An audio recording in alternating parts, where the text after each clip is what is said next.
ඔව් ආදරණීය දරුදරියනි අපි මේට ප්‍රථම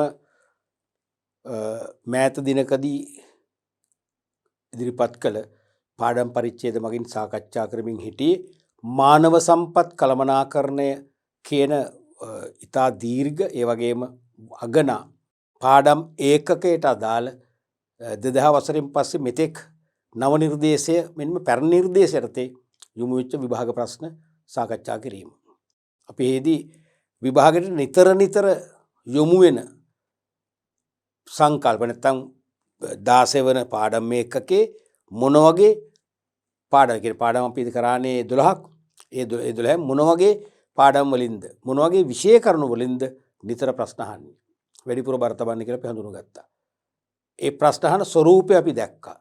ඒ ප්‍රශ්න ස්වරූපය අනුව පිළිතුරු වල ස්වභාවය සහ ධාරිතා අපි තීරණය කරන හැටි ඒකට ප්‍රධාන පාලක පරීක්ෂකවරයා ලකුණු ලබා දෙන ආකාරය ගැන අපි අවබෝධයක් ලබා ගත්තා. ඒ සේරටමත් වඩා ඇතැම් විභාග ප්‍රශ්න පාදක කරගෙන පදනම් කරගෙන 20යි 22 හෝ 20යි 23 වසරවලදී විභාගයට යොමු වෙ හැකි අලුත් ප්‍රශ්න අනුමාන කරන්න අපි හොඳ මහන්සියක් ගත්තා. එහෙම ඒ නව ප්‍රශ්න සම්පාදකවරයෙක් වශයෙන් ඔබ භූමිකාවකට අරගෙන යන මම උත්සාහ කළා. ඒ භූමිකාව ඔබ දිගටම සක්‍රිය කරන්න කියලා මම නැවත මතක් කරනවා. මොකද හේතුව පාඩම් කිරීමේ හොඳම ප්‍රතිඵලය ලබන්න පුළුවන් ව්‍යායාමයක් තමයි ඔබ විසින් අනුමාන විභාග ප්‍රශ්න නිර්මාණය කිරීම, ඔබ විසින් පිළිතුරු ගොඩනැගීම සහ ඔබ විසින් ලකුණු දීමේ ක්‍රියාපටිපාටියක් එකට ආදේශ කිරීම. ඔබත් නොදැනීම කිසිදු වෙහෙසක් නැතුව අමතර මහන්සියක් හෝ කාලයක් නැතුව ඔටෝමැටිකලි ඔබ විෂය අතින් පොසොත් වෙනවා. අපි අද පාඩම් පරිච්ඡේදෙනුත් තවදුරටත් මේ විභාග ප්‍රශ්න සාකච්ඡාව ඉදිරියට අරගෙන යනවා. අද පාඩම් පරිච්ඡේදය අවසාන වෙද්දිත් ඔබට තවත් සැහැල්ලුවක් දැනේ. මට දැන් HR පාඩම පුළුවන්. නැත්නම් HRM පුළුවන්. මට දැන් විභාගෙට මොන ගැටලුවාවක් බයක් නැතුව ලියන්න පුළුවන් වෙයි. වෙනි මානසිකත්වය ඔබට ඇති වෙයි. තේරෙනවද? මට කිසිම ස්ට්‍රෙස් එකක් නැතුව මානසික ආතතියක් නැතුව ලියන්න පුළුවන් කියලා මට දැන් දැනෙනවා. මොකද මම පෙරට වඩා දැන් මේ ප්‍රශ්නවලට මම හොඳින් මුහුණ දෙනවා. මේ ප්‍රශ්න මට දැන් බොහොම සමීපතම ප්‍රශ්න බවට පත් වෙලා හමාරයි. ප්‍රශ්න මට දැන් හොඳින් අවබෝධ වෙනවා. ඒ ප්‍රශ්න වලට අවශ්‍ය පිළිතුරු මට ක්ෂණිකව ගලාගෙන එනවා. වැනි ධනාත්මක මානසිකත්වයක් ඇති වෙයි. ඒක ඇති වෙන්නම ඕනේ. පැහැදිලිද? රයිට්. අපි අද මුලින්ම කතා කරන 2007 විභාග ප්‍රශ්න පත්‍රය වලට යොමු වෙච්ච ප්‍රශ්න 2007 නව පැරණි නිර්දේශ දෙකම තිබුණානේ. අපේ ප්‍රශ්න වර්ග දෙකම අපි ගන්න වෙන නිසා. මොකද පැරණි නිර්දේශය කියලා ප්‍රශ්න පරණ නැහැ. තේරුණාද? මුලින්ම පළවෙනි ප්‍රශ්නේ රෝම ඉලක්කම් එකම අහල් තිබුණේ මානව සම්පත් කළමනාකරන ප්‍රශ්නයක්. අයන්න වෘත්තීය සමිතියක් යනු කුමක්ද? ට්‍රේඩ් යූනියන් වෘත්තීය සමිතියක්. මතකනේ? අපි තීරි පාඨයේදී අපූර්ණ ඉගෙනුවා වෘත්තීය සමිති කියනකොටම සමහර අයට චකිතයක් ඇති වෙනවා. කෙලින්ම මේ සේවකයන්ව බඳවගෙන සමිතියට සේවකයන්ව උසිගන්වල වැඩ වර්ජන කරලා ආයතන වල යන්ත්‍රෝපකරණ කඩා දාලා ඒ වගේම ආයතන වල ගබඩා කම්හල් වල දොරගුළු දාලා වැඩ කරන්න බැරි වෙන කඩාකප්පල් කිරීම වැඩ කරන එහෙම දෙයක් මතකනේ. එහෙම නැහැ. වෘත්තීය සමිති කියන්නේ ඊට වඩා සෞම්‍ය වූ සාධාරණ වූ සංවිධානයක්. වෘත්තීය සමිති කියන්නේ තමන්ගේ සමාජිකත්වයේ දරන්නේ සේවකයෝද සේවා යෝජකයෝද ඒගොල්ලන්ගේ වෘත්තීය අයිතිවාසිකම් හා වරප්‍රසාද ආරක්ෂා කර දීමට නිරන්තරයෙන්ම සේව්‍ය සේවක දෙපක්ෂය අතර හොඳ කාර්මික සම්බන්ධතා ඇති කරන්නත් ක්‍රියාත්මක වන අතරමැදි ආයතන විශේෂයක්. වෘත්තීය සමිති කියන්නේ දැන් දෙකොල්ලන්ටම තියෙනවනේ. සේවකයන්ටත් වෘත්තීය සමිති පිළිටව ගන්න පුළුවන්. සේවා යෝජකයන්ටත් පුළුවන්. ඔය මොනාන්සෙන් පිළිටෙව්වත් වෘත්තීය සමිතියක් කියන්නේ මහා දරුණු සංවිධානයක් නෙවෙයි. නිතරම සේවා යෝජකයන් එක්ක හැප්පෙන, ගැටෙන, සේවා යෝජකයන්ට විවිධ කාර්මික ක්‍රියාවන් තුළින් දමල ගහන. තේරෙනවද? එහෙම හිංසාකාරී සංවිධානයක් කියලා උනුර ගන්න එපා. වෘත්තීය සමිතිය නිතරම බලන්නේ සේව්‍ය සේවක දෙපක්ෂ අතර ගැටුම් ඇති නොකර සුහද සාකච්ඡා මගින් ඒ ඕනෝන්ගේ අවශ්‍යතා ඉෂ්ට කර දෙන්න තමයි බලන්නේ. බැරි වුණොත් කාර්මික ක්‍රියාවක් නැති වෙන එක වළක්වන්න බෑ. තේරුණාද? එහෙනම් වෘත්තීය සමිතියක් කියන එක මතක තියාගන්න. දෙගොල්ලන්ටම පුළුවන් එකක්. අනිත් එක මොකද්ද? වෘත්තීය සමිතිය පිළිටුවන එක ආයතනයක්ද නිශ්චිත කර්මාන්තයක්ද? ඒ දෙකටම පුළුවන්. ඕනනම් එක ආයතනයකට එක සමිතිය බෙකින් දාගන්න පුළුවන්. නැත්නම් කිසියම් කර්මාන්තයකට එක සමිතියක්. බොහෝ විට ලංකාවේ තියෙන එහෙමනේ 99.9% තියෙන කර්මාන්තයක. දැන් ටියුෂන් ආයතනයක් ගත්තොත් ඒ ආයතනයට එක සමිතිය බෙකින් දාගන්න පුළුවන්. නමුත් ඒතර බලයක් නැහැනේ. බලයක් නැහැ. අවිධිමත්. ටියුෂන් කර්මාන්තයක වම ලංකාව පුරා විසිරුණු සියලුම ටියුෂන් ආයතන අයිති. සියලුම ටියුෂන් ආයතනවල වැඩ කරන සේවකයින්ට සමාජිකත්වය ගන්න පුළුවන් වෙන්නේ එකක් දාගන්න පුළුවන්. ඒක තමයි කර්මාන්තය. යම් කිසියම් ආයතනයකට හෝ කර්මාන්තයකට පිටව ගන්න පුළුවන්. එබනම් කර්මාන්තයක හෝ වෘත්තියක වෘත්තිකත් ඉන්නවා. වෘත්තිකෝ නීතිඥ වෘත්තිය, වෛද්‍ය වෘත්තිය වලට පුළුවන්. කර්මාන්තයක හෝ වෘත්තියක නියැලී සිටින සේවක සමූහයක් වෘත්ති අයිතිවාසිකම් ආරක්ෂා කර ගැනීම සඳහා පිහිටුවාගත් සංවිධානයකි. සේව්‍යයන්ටද වෘත්ති සමිති පිහිටුවාගත හැකි කියලා මේකේ නිකම් වරහන් ඇතුළේ දක්වලා තියෙන එක දැක්කොත් නැතත් ප්‍රශ්නයක් නැහැ.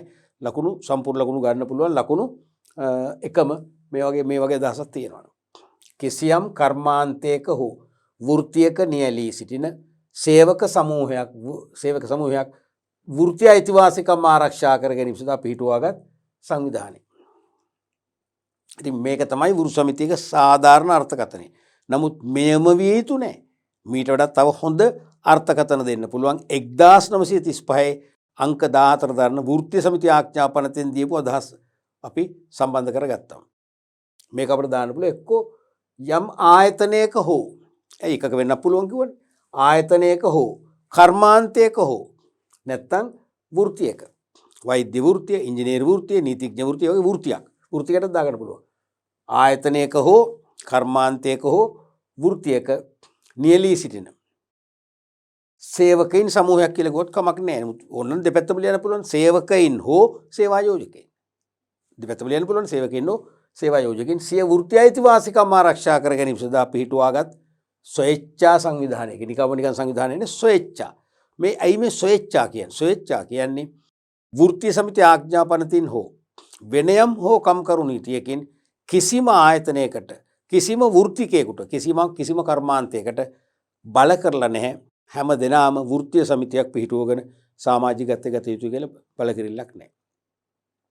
තේරුණාද? ඒ නිසා අපි කැමැත්තෙන් එක පිහිටුවගෙන ස්වේච්ඡා සංවිධානය. එහෙම ලියුවනම් වඩාත් හොඳයි. වඩාත් හොඳයි. රයිට්. ආයන බලමුකෝ. තම සමාජිකයන් වෙනුවෙන් වෘත්තීය සමිතියකින් ඉටු කිරීමට බලාපොරොත්තු වන අරමුණු කවරේද? තමන්ගේ සමාජිකයන් වෙනුවෙන් කියන්නේ තමන්ගේ සමාජිකෝ සේවකයෝ වෙන්න පුළුවන්, සේවා යෝජකයෝ වෙන්න පුළුවන්. ඒ සමාජිකයන් වෙනුවෙන් වෘත්තීය සමිතියකින් ඉටු කිරීමට බලාපොරොත්තු වන අරමුණු. එකක් තමයි රැකියාවේ සුරක්ෂිත භාවය සඳහා. ඒක ඉතින් උත්තර කෑලි දාලා තියෙන තේරෙනවනේ. මම හැමදාම කියන කන්ට්‍රෝල් ඉන් චීෆ් උත්තර හදන්නේ ඔබට නේ අපිට. ගුරුවරුන්ට තියෙන පොඩි කෑල්ලක් තමයි දෙන්නේ. ඒක ඔබ ලියන්න එපා. දැන් මගේ ඉගැන්වීමේ ඉතිහාසය තුළ මම සමහරට යම් මාකින් ස්කීම් එකක් එහෙම ළමයෙක් අතර පත් කරලා ඇති නිකන් ළමයට අවබෝධයක් ගන්න. මිසක් පුරුද්දක් වශයෙන් මාකින් ස්කීම් දෙන්නේ නැහැ. මම බලන්නත් එපයි කියලා කියන්නේ. මොකද මාකින් ස්කීම් එකක් කියවුවොත් ඕගොල්ලෝගේ විෂය දැනුම සමහරට හරියට මුවහත් වෙන්නේ නැහැ. දැන් මේවා බලන්න මේ ගැළපීම් වලම දුර්වලතා තියෙනවනේ. අනික ඔබ හිතනවා ඒතර මේ එකම නිර්වචනය මේක තමයි. වෘත්තීය සමිතියක අර්ථකථනයේ එකම දේ මේක කියලා ඔබ ඒකට අවතීර්ණ වෙනවා. එපා ඒක කරන්න. තේරුණාද? දැන් මේකම ලස්සන ලියන්න. රැකියාවේ සුරක්ෂිත භාවය ආරක්ෂා කර දීමට ක්‍රියා කිරීම. හරිනේ අහන්නේ බලාපොරොත්තු වන අරමුණු කවරේද? රැකියාව සුරක්ෂිත භාවය සඳහා. නැත්නම් රැකියාව සුරක්ෂිත භාවය තහවුරු කරලීම. ලියුණ තවත් හොඳයි. දෙවෙනි එක තමයි වැටුප් වැඩි කර ගැනීමට හා වැඩ කරන කාලය අඩු කර ගැනීමට. වැටුප් වැඩි කරගන්න, වැඩ කරන කාලය අඩු කරගන්න. තේරෙනවද? දෙපැත්තට යන්නේ නේ. වැටුප් නම් වැඩි කරන්න ඕනේ. වැඩ කරන කාලය අඩු කරගන්න ඕනේ. ඒ කියන්නේ වැඩ කරන්න බෑ කියන එක නෙවෙයි වේදනා අදහස් කරන සාමාන්‍ය අපි තුන් පැය 9ක් වැඩ ගන්නවා කියලා. කර්මාන්තයේ බොහෝ ආයතන වලින් වැඩ ගන්න පැය 8යි. අපේ ආයතනේ පැය 9ක් ගන්නවා. අම්මතර පැයක් කරා කියලා අතිකාල දීවනවත් දෙන්නෙත් නෑ. ඉතින් අපිට සාධාරණව පැය ලංකාවේ නීති පොදු නීතිය අනුව එහෙමනේ. අපටත් පැය 8 වැඩමුළුවක් කෙල්ලන්න පුළුවන්. නැත්නම් වැටුප් දැන් ජීවන වියදම් වැඩි වෙලා. තව රුපියල් 5000කින් අපේ වැටුප් වැඩි කරගන්න අපිට පුළුවන් වෘත්තීය සමිතියක් කරා ඒ දේ කරන්න. හරිද? එහෙනම් වෘත්තීය සමිතියක් ඉටු කරගන්න පුළුවන්. ඒ සමිතියකින් ඉටු කරගන්න පුළුවන් තවත් අරමුණක් තමයි ඒක. අනික සේවා තත්ත්වයන් වැඩි දියුණු කර ගැනීමට. අපේ සේවා තත්ත්වය ඒ කියන්නේ විශේෂයෙන්ම වැඩ කරන වැඩ පරිසරය පිරිසිදු වැඩ පරිසරයක්. මනා වාතාශ්‍රය ආලෝකයේ සහිත වැඩ පරිසරයක්. ප්‍රථමාධාර හෝ සෞඛ්‍ය පහසුකම් සහිත වැඩ පරිසරයක්. සේවකයින්ට ඉතා පිළිගත හැකි අන් අයගේ ගෞරවයට පාත්‍ර වන සාඩම්බර වූ නිල ඇඳුමක් ඉල්ලා ගන්න. සමහර නිල ඇඳුම් බඳම නිකන් අපි කියන්නේ හිරගෙදර සිරකාරෝ වගේ කියලා කියන්නේ. ඒතර ගෞරවයන්නේ ගෞරවාන්විත නිල ඇඳුමක්. ඒ වගේ දේවල් මගින් තමන්ගේ සේවා තත්ත්වය මොකද වෙන්නේ? වැඩි දියුණු වෙනවා. අන්න ඒ දේවල් ඇති කිරීම තවත් අරමුණක් වෙනවා. අනික සමාජ ප්‍රතිලාභ ලබා ගැනීමට. තේරෙනවද? වෘත්ති සමිතියක් උත්සාහ කරන තමන්ගේ සේවකයින්ට උපරිම සමාජ ප්‍රතිලාභ ලබා ගන්න. සමාජයේ පිළිගැනීම, රැකියාවට සමාජයේ ගෞරවාන්විත බවක් ඇති කර ගැනීම වැනි දේවල් ළඟා කර ගන්න. ඊළඟට උදාහරණ විශ්‍රාම වැටුප් අර්ථ සාධක අරමුදල් කියලා දීලා තිනවා. දැන් අපිට දැන් මෙතෙක් පෙන්ෂන් එකක් නැත්නම් අපිට විශ්‍රාම වැටුපක් ලබා ගන්න. අර්ථ සාධක අරමුදල් ක්‍රමයට දායක කරලා නැත්නම් ඒ දේ ලබා ගන්න. දැන් ඒව නැතත් ඒකම අපිට හොඳ නිල ඇඳුමක් ලබා දීමත් ඒකත් ඇත්තරම සමාජ ප්‍රතිලාභයක් තමයි. තේරෙනවද? ඒ වගේම නියමිත වැටුප් වර්ධක ලබා ගැනීම. ඒවා එරියස් වෙලා තියෙනවා නම් හිඟහිට තියෙනවා. ඒ හිඟහිට සියලු වැටුප් වර්ධක ටික අපිට එකවර ලබා ගන්න. ඒ වගේ සමාජ ප්‍රතිලාභ. අනික සේවකයින්ට සේවයෙහි නියුක්ත වීමට නොහැකි කාලවලදී දීමනාවක් ලබා දීම. සේවකයින්ට සේවයෙහි නියුක්ත වීමට නොහැකි කාලවලදී දීමනාවක් ලබා දීම කියන එකේ තේරුම දැන් සමහර අවස්ථාවල නොවැළැක්විය හැකි හේතු නිසා සේවකයින්ට සේවා යෝජකයින්ට තමන්ගේ සේවකයන්ගේ රැකියාව తాවකාලිකව අත්හිටුවන්න වෙනවා. තේරෙනවද? අපි හිතමු ආයතනයේ යන්ත්‍රෝපකරණ අබලන් වුණා. ඒක අලුත් වැඩියා කරන්න හෝ නව යන්ත්‍රෝපකරණ ගෑල්ලේ යන්ත්‍රාගාරයව ස්ථාපිත කරනවා. ඒතර පරණ යන්ත්‍ර ගලවලා අයින් කරන්න ඕනේ. අලුත් යන්ත්‍ර වලට ගැලපෙන නිසා පොළොව කොන්ක්‍රීට් කරන්න ඕනේ. පොළොව හදන්න ඕනේ. ඒ දේ කරන මාස 6ක් 7ක් යනවා කියලා හිතන්න. ඉතින් ආයතනෙ වහන්න වෙනවා. නිෂ්පාදනයක් නැහැ, විකුණුම් නැහැ, ලාභ නැහැ. එහෙම නැතු පරිගවන්නේ දෙයක් නැහැ නේ. තේරුණාද? නමුත් ඒ සේව දැන් අඩු ගානේ වෘත්තීය සමිතියක් උත්සාහ කරනවා ඒ කාලය තුල කිසියම් දීමනාවක් ලබා දෙන්න. වැටුප අපට එපා රයිට්. අඩු ගානේ රුපියල් 50000ක් වැටුප් ගෙවුවනම් දැන්ට අපට 20000ක දීමනාවක්. අඩු ගානේ යන්තම් සන්තම් එක වේලක් හරි කන්න එපේ. තේරුණාද? අන්න ඒ වගේ සේවකයින්ට සේවයේ නියුක්ත වීමට නොහැකි කාලවලදී දීමනාවක් ලබා දී. කියන්නේ මේ සේවකයන්ට අසනීප වෙලා ඉන්න බැරි කතාව නෙමෙයි කියන්නේ. ආයතන අර වගේ හදිසියේ ආයතනයේ කටයුතු නවත්තනවා. යන්ත්‍රාගාර අලුත් දෙයක් කරනක වැඩ පටන් ගන්නෙ නැහැ. නමුත් ඒතර පඩි ගෙවන්නත් විදියක් නැහැ. එහෙනම් දීමනාවක් දෙන්නට ඕන. තේරුණාද? උදාහරණ අසනීප වීම ඒවත් දෙනවා. අසනීප වීම, හදිසි අනතුරු සිදුවීම, සේවය අත්හිටු වීම. අසනීප වුණාම අපි හිතමු දැන් හදිසි අනතුරක් වෙලා අසනීප වෙනවා. කකුලක් කැඩෙනවා. මාස 6ක්ම එක්තැන් වෙලා ඉන්න වෙනවා. ඊට පස්සේ තමයි වැට යන්නේ. ඒ මාස 6 පඩි දෙන්නේ නැත්නම් එයාට දීමනාවක් දෙන්න ඕන. තේරෙනවද? ඒව ලබා ගැනීම තමයි වෘත්තීය සමිතිය වල මූලික ඉලක්ක වෙන්න අරමුණු වෙන්නේ. රයිට්. අපි බලමු ඊළඟට තවත් තියෙනවා. සියලුම සේවකයන් වෙනුවෙන් නියෝජිතයෙකු වශයෙන් කටයුතු කිරීම. වෘත්තීය සමිතියේ තව අරමුණක් තමයි සියලු සේවකයන් එක හැමෝම එකයි සමාජිකයෝ. සියලු සේවකයන් වෙනුවෙන් නියෝජිතයෙක් වශයෙන් කටයුතු කිරීම. ඒ සියලු සමාජික සේවකයන්ගේ නියෝජිතයෙක් හා බඳුයි වෘත්තීය සමිතිය. ඒ කියන්නේ සියලු සේවකයන් ඕනම සේවකයෙක් වෙනුවෙන් කම්කරු උසාවියක ගිහිලා පෙනී සිටින්න. කම්කරු උසාවියකට නීතිඥවරු සපයා දෙන්න. ඒ වගේ දේවල් වලට නියෝජිත භාවයක් දක්වනවා. සේවා යෝජකයන් සමග කලෙක්ටිව් භාගයෙනින් සාමූහික කේවල් කිරීම කරලා සාමූහික ගිවිසුම් වලට ලැබෙන්න අන්න වෘත්තීය සමිතිය ක්‍රියාත්මක කරන කවුද? නියෝජිතයෙක් වශයෙන්, ඒජන්ට් කෙනෙක් වශයෙන්. ඊළඟට ආයතනයේ සංවර්ධනයේ වී වැඩි ප්‍රතිලාභ ලබන අවස්ථාවලදී එම ප්‍රතිලාභ වලින් කොටසක් සේවකයන්ට ලබා දීම. ආයතනයේ තිබුණු තත්වයට වඩා දියුණු වෙලා ලාභදායීත්වයේ ඉහළ ගියලා තියෙද්දි එනම් සේවකයින්ටත් ඒ ඉහළ ගිය ලාභයෙන් කොටසක් අඩු ගානේ බෝනස් එක වශයෙන් දෙන්න පුළුවන්. බෝනස් එක වැඩි කරන්න පුළුවන්. බෝනස් එක මෙතෙක් කිව්වේ පඩි දෙකක් ගෙවනවා. එහෙම නැත්නම් සේවකයින්ට එක්ස්ග්‍රාෂිය පේමන්ට් අතිරේක මූල්‍යමය ප්‍රතිලාභයක් ලබා දෙනවා. එහෙම නැත්නම් සේවකයන්ගේ සේවා කාලය අගයමින් මූල්‍යමය ප්‍රතිලාභයක් ලබා දෙන්න තීරණය කරනවා. අන්න ඒ වගේ වැඩවලට මොකද වෙන්නේ? ඒ වගේ වැඩවලින් ඒ උපේන අතිරික්ත ලාභයෙන් කොටසක් සේවකයන් අතරත් පත් කිරීම හැකියාව ලැබෙනවා. තේරෙනවද? මෙන්න මේ වගේ ක්‍රියාමාර්ග කීපයක් අනුගමනය කිරීම තමයි වෘත්තීය සමිතියක මූලික අරමුණු වෙන්නේ. එතකොට පිළිගත හැකි කරුණකට ලකුණු භාගය බැගින් කරුණු 4කට ලකුණු 2යි ලැබෙන්නේ. මතකයි ලකුණු 2යි ලැබෙන්නේ. ඊළඟට අපි බලමු රෝම ඉලක්කම් 2 යන්න. කාර්මික ක්‍රියාමාර්ගයක් ඉන්ඩස්ට්‍රියල් ඇක්ෂන් යනු කුමක්ද? කාර්මික ක්‍රියාමාර්ග නැත්නම් කාර්මික ක්‍රියාවන් කියන්නේ තෝකමයි. කාර්මික ආරවුලක් පවතින විට එම ආරවුල සම්බන්ධයෙන් සේවය නැත්නම් ස්වාමි පක්ෂයට කරන බලපෑමයි. ලකුණු 1යි. මේ අර්ථකථනයත් ප්‍රමාණවත්. නමුත් හොඳම අර්ථකථනයක් නෙවෙයි කියන එකත් කියන්න ඕනේ. මම මේ කන්ට්‍රෝලින් චීෆ්ට දොස් කියනවනේ එයා මේ ගුරුවරුන්ට දෙන පිළිතුරු වල සංඥාවක් නෙමේක. මොකද එයා කෙලින්ම කියනවනේ මේ සර්ව සම්පූර්ණ පිළිතුරු පත්‍රයක් නොවේ කියලානේ. එතකොට ඔබ මීට වඩා හොඳ පිළිතුරු ලියන්න උත්සුක වෙන්න ඕනේ. තේරුණාද? කාර්මික ආරවුලක් පවතින විට එම ආරවුල සම්බන්ධයෙන් සේව්‍ය පක්ෂයට නැත්නම් සේවා යෝජක පක්ෂයට කරන බලපෑමයි. මීට වඩා හොඳයි. දැන් මේ කාර්මික ක්‍රියාවන් කියන්නේ මොනවද?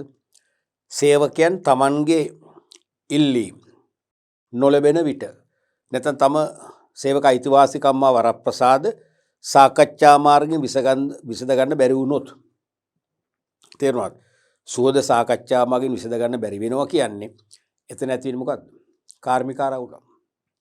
ඒ කියන්නේ සේව්‍ය සේවක දෙපක්ෂය අතර ගැටුමක් නැත්තම් බෙහෙද බින්න වීමක්.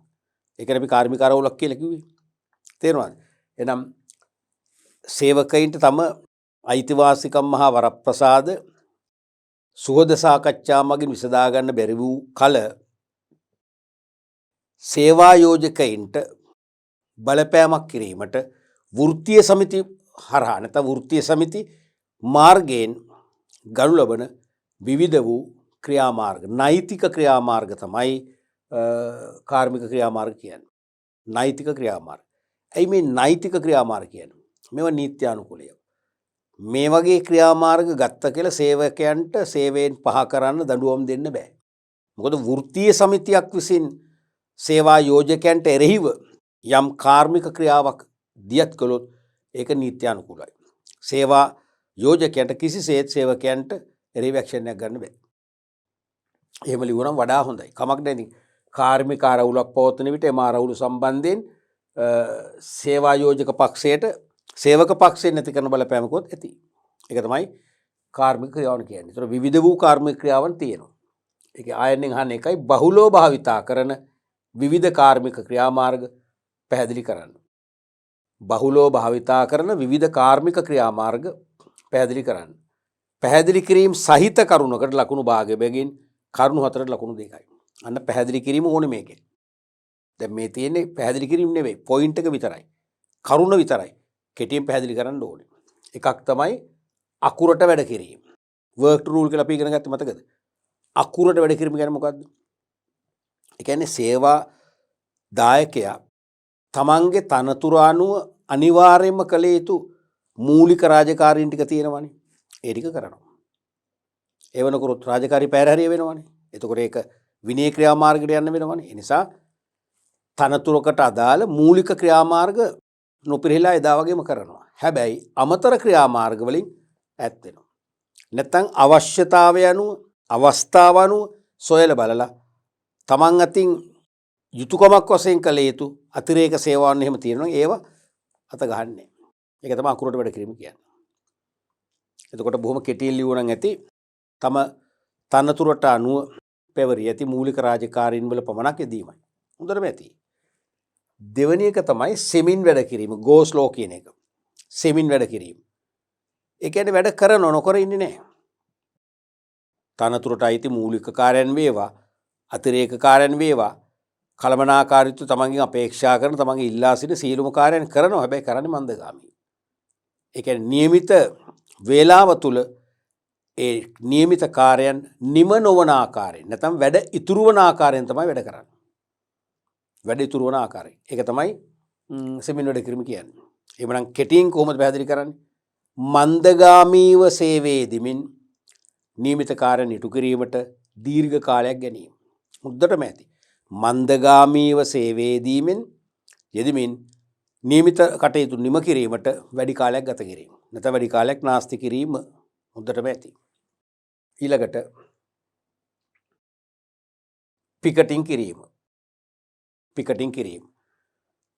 මම පිකට් ගැසීම කියලාත් කියනවා. පිකටින් කියලාත් කියනකොට සිංහල වචනයක් තියෙනවා. නමුත් ගොඩක් කරලා සිංහල වචනට වඩා භාවිතා වෙන්නේ පිකට් ගැසීම. ක්‍රිකට් ගැසීම නෙවෙයි පිකට් ගැසීම. පිකටින් වගේ. මොකද්ද සිංහල වචනේ? ප්‍රතිබාහනය. මතකනේ සිංහල වචනේ ප්‍රතිබාහනය. සිංහල වචනේ ප්‍රතිබාහනය.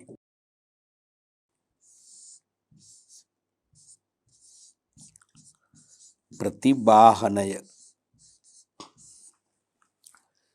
ඒ කියන්නේ බොහෝ විට ආයතන ඉදිරිපිට. ආයතන ඉදිරිපිට හෝ ප්‍රසිද්ධ ස්ථානවල. නැත්නම් මහජනයා ගැවසෙන ස්ථාන. දැන් ලංකාවේ නම් ජනප්‍රිය ස්ථාන තමයි කොටුවේ දුම්රියපොළ ස්ථානේ, ලිප්ටන් බටරවුම. ඒ ජනප්‍රිය තැනේ ගොඩක් සෙනග ගැවසෙන. මොකද සෙනග ගැවසෙන තැනක තමයි පිකට් එකක් ගහන්න ඕනේ. මුහුදු වෙරළේ, ගම් යූරක, වනගත ප්‍රදේශයක කරලා කාටද දන්නවද? මේක දැනෙන්න එපයි. ලෝකයට පේන්න ඕනේ. සේවා යෝජක පක්ෂයට පේන්න ඕනේ. කළමනාකාරීත්වයට දැනෙන්න ඕනේ.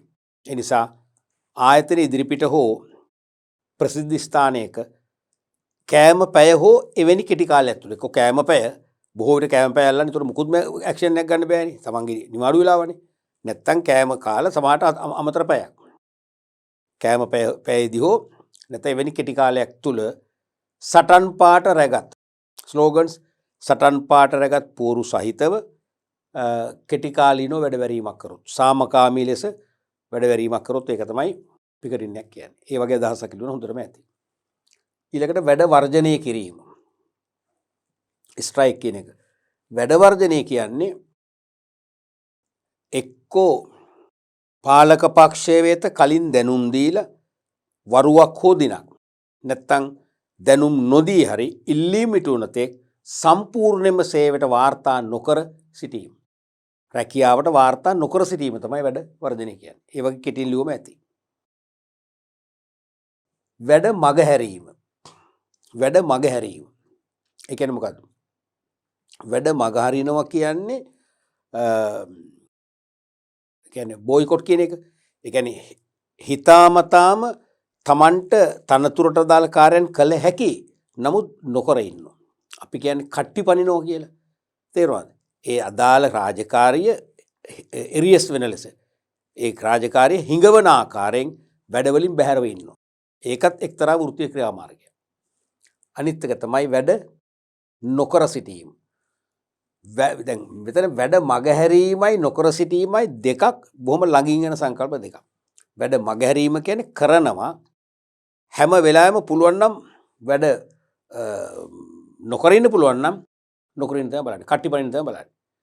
අපි තුමු සුපරීක්ෂකයෝ සුපරීක්ෂණ කරන වෙලාවෙ වැඩ කරනවා. සුපරීක්ෂකයෝ තමන්ගේ දැස් සීමාවෙන් ඉවත්ව ගියා තමයි වැඩ නවත්තනවා. සමහරට තමන්ගේ ආසනයේ තමන්ගේ වැඩ ස්ථානෙම ඉන්නවා. හැබැයි වැඩ කරන්නේ. වැඩ නොකර සිටීම කියන්නේ කෙලින්ම සේවයට වාර්තා කරනවා වැඩ කරන්නේ. පැය 8ම ආයතනය ගත කරනවා වැඩ කරන්නේ. සුපරීක්ෂකෝ සුපරීක්ෂණය කළත් නැතත් වැඩ කරන්නේ. තේරුණාද? මේ ඕනම ක්‍රමයක්කින් වෙන්නේ මොකද්ද? පාලක පක්ෂයට බලපෑම් කරනවා. නැත්තම් පාලක පක්ෂයට ඉඟි කරනවා අපේ ඉල්ලීම් හැකියක්මනින් දෙන්න. ඒ වගේ කෙටි පැහැදිලි කිරීම සහිත කරුණකට භාගය බැගින් ලකුණු දෙකක් ලැබෙනවා කරුණු 4කට. අපි ඊළඟ ප්‍රශ්නෙත් බලමු. 2 රෝම ඉලක්කම් 4 යන්න. අභ්‍යන්තර පුහුණුව සහ බාහිර පුහුණුව නිදසුන් සහිතව පැහැදිලි කරන්න. අභ්‍යන්තර පුහුණුව සහ බාහිර පුහුණුව. දැන් සේවකයන් පුහුණු කිරීමේ මූලික ක්‍රම දෙකයිනේ. එකක් අභ්‍යන්තර පුහුණුව. නැත්තම් අභ්‍යන්තරින් පුහුණුව on the job training. අනිත් එක බාහිර පුහුණුව නැත්තම් බාහිරින් පුහුණුව off the job training. අභ්‍යන්තර පුහුණුව on the job training ම තමයි රැකියාස්ථ පුහුණුව කියන්නේ. මතක තියන්න. මතකනේ රැකියාස්ථ පුහුණුව.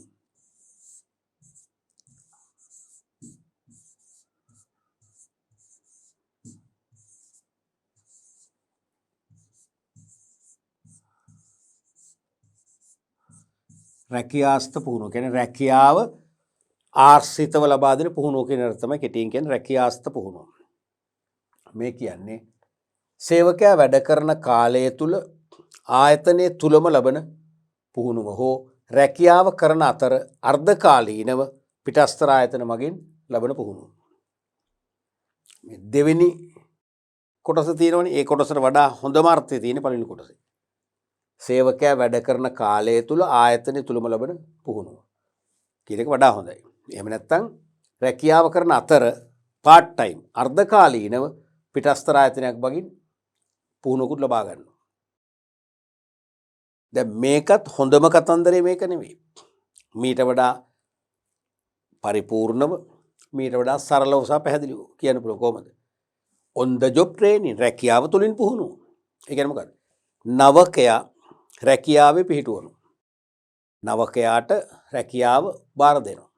බාර දීලා ජ්‍යෙෂ්ඨයින්ගේ මඟ පෙන්වීම යටතේ රැකියාවේ කටයුතු කරගෙන යන අතරතුර අවශ්‍ය පුහුණුව ලබා දෙනවා.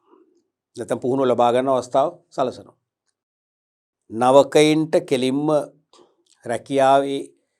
රැකියාව බාර දී රැකියාවේ පිහිටුවා ජ්‍යෙෂ්ඨයින්ගේ මඟ පෙන්වීම යටතේ පුහුණුවක් ලැබමින් තනතුරේ කටයුතු කරන්න අවස්ථාව සැලසීම තමයි රැකියාස්ථ පුහුණුව කියලා කියන්නේ. ඒක පිරිවැත් අඩුයින්. අනික වැඩෙත් කෙරෙනවා. ආයතනයේ මෙහෙයුම් කටයුතු වල බාධාවක් නැහැ, වැඩෙත් කෙරෙනවා. වියදමකුත් නැහැ. ජ්‍යෙෂ්ඨව තමයි පුහුණු කරන්නේ. තේරුණාද? ඒකේ ගැටලු තියෙනවා. විද්‍යාත්මක නැහැ. පිළිවෙලක් නැහැ, විද්‍යාත්මක නැහැ. ජ්‍යෙෂ්ඨ අවංක කෙනෙක් නම් මේ සේවකයා ඉක්මනින්ම වැඩ දන්න කෙනෙක් බවට පත් කරගන්න ඕන කියලා අවංකව යාර උපදෙස් අපේනවා. ජ්‍යෙෂ්ඨ අවංක නැත්නම් එයත් අවිධිමත් නම් එයා පිළිවෙලක් නැතු තනින් තනින් අහන දෙයට උත්තර දෙනවා මිසක් සේවකයා හොඳින් මෙහෙවන්නේ. ඊළඟට බාහිර පුහුණුව off the job training. රැකියාවෙන් බාහිර පුහුණුව. සේවකයා රැකියාවේ නොයේදී නැත්නම් රැකියාවෙන් මුදා හැර සම්පූර්ණ නිවාඩු ලබා බාහිර ආයතනයක ලැබෙන පුහුණුව.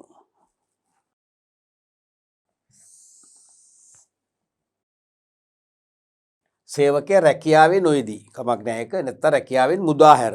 මුදා හැර කියන්නේ වඩා හොඳයි. රැකියාවෙන් මුදා හැරලා කියන්නේ ජොබ් එකේ වැඩවලින් මුදා හැරලා සම්පූර්ණ නිවාඩු ලබා.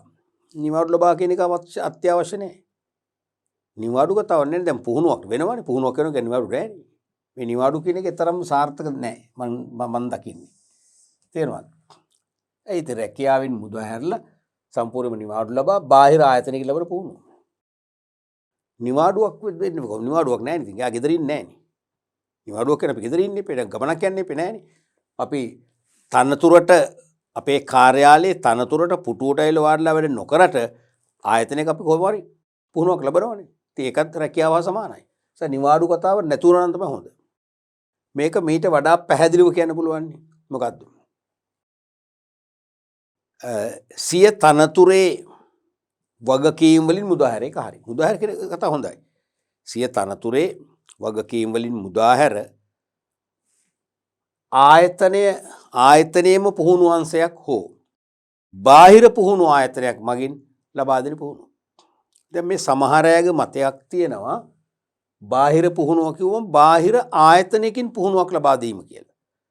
සේවකයා නැත්නම් නවකයා බාහිර ආයතනයකට යවලා පුහුණු ආයතනයකට යවලා අපි හිතමු NIBM ජාතික ව්‍යාපාර කළමනාකරීත්ව ආයතනය NIBM තේරෙනවද? National Institute of Business Management ජාතික ව්‍යාපාර කළමනාකරීත්ව ආයතනය. එහෙම නැත්නම් SLBDC ශ්‍රී ලංකා Business Development Center ශ්‍රී ලංකා ව්‍යාපාර සංවර්ධන මධ්‍යස්ථානය වැනි බාහිර රැකියා පුහුණු කරන කළමනාකරුවෝ සංවර්ධනය කරන ආයතනයකට යවලා පුහුණුවක් ලබා දීලා ගෙන්න ගන්නවා කියලා අර්ථයක්ම මේ කියනවා. එහෙමම වෙන්න ඕනේ නැහැ. මෙතන මේ බාහිරින් කියන්නේ හරින ඉංග්‍රීසියෙන් on the job training off the job training. රැකියාව තුලින් රැකියාවෙන් බාහිරව. රැකියාවෙන් බාහිරව මේ කියන්නේ.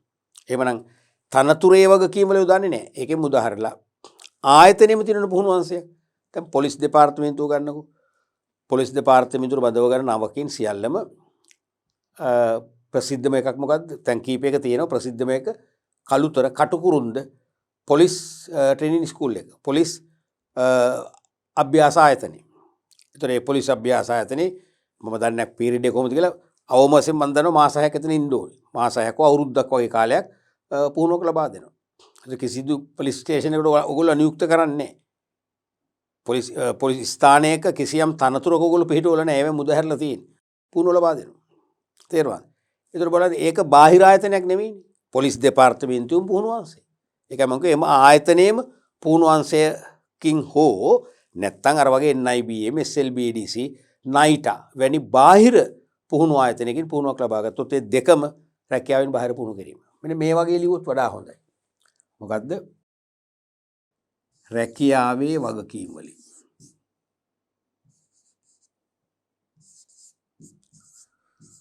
රැකියාවේ වගකීම් වලින්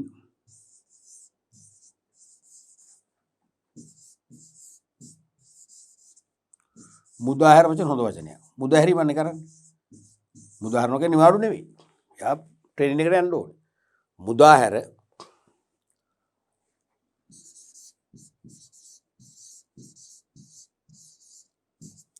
ආයතනයේම පුහුණු අංශයක හෝ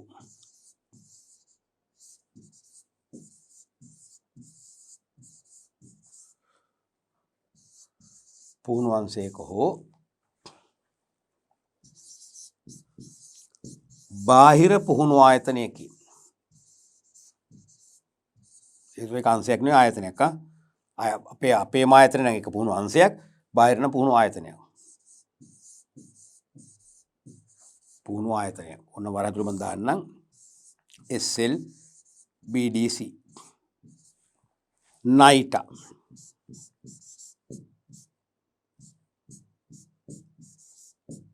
NITA කියන්නේ National Apprentice Industrial Training Authority ජාතික ආධුනිකත්ව කාර්මික පුහුණු අධිකාරිය. තව ඔන්න NIBM National Institute of Business Management ජාතික ව්‍යාපාර කළමනාකෘත ආයතන වැනි ආයතන පුහුණු ආයතනයක් මගින්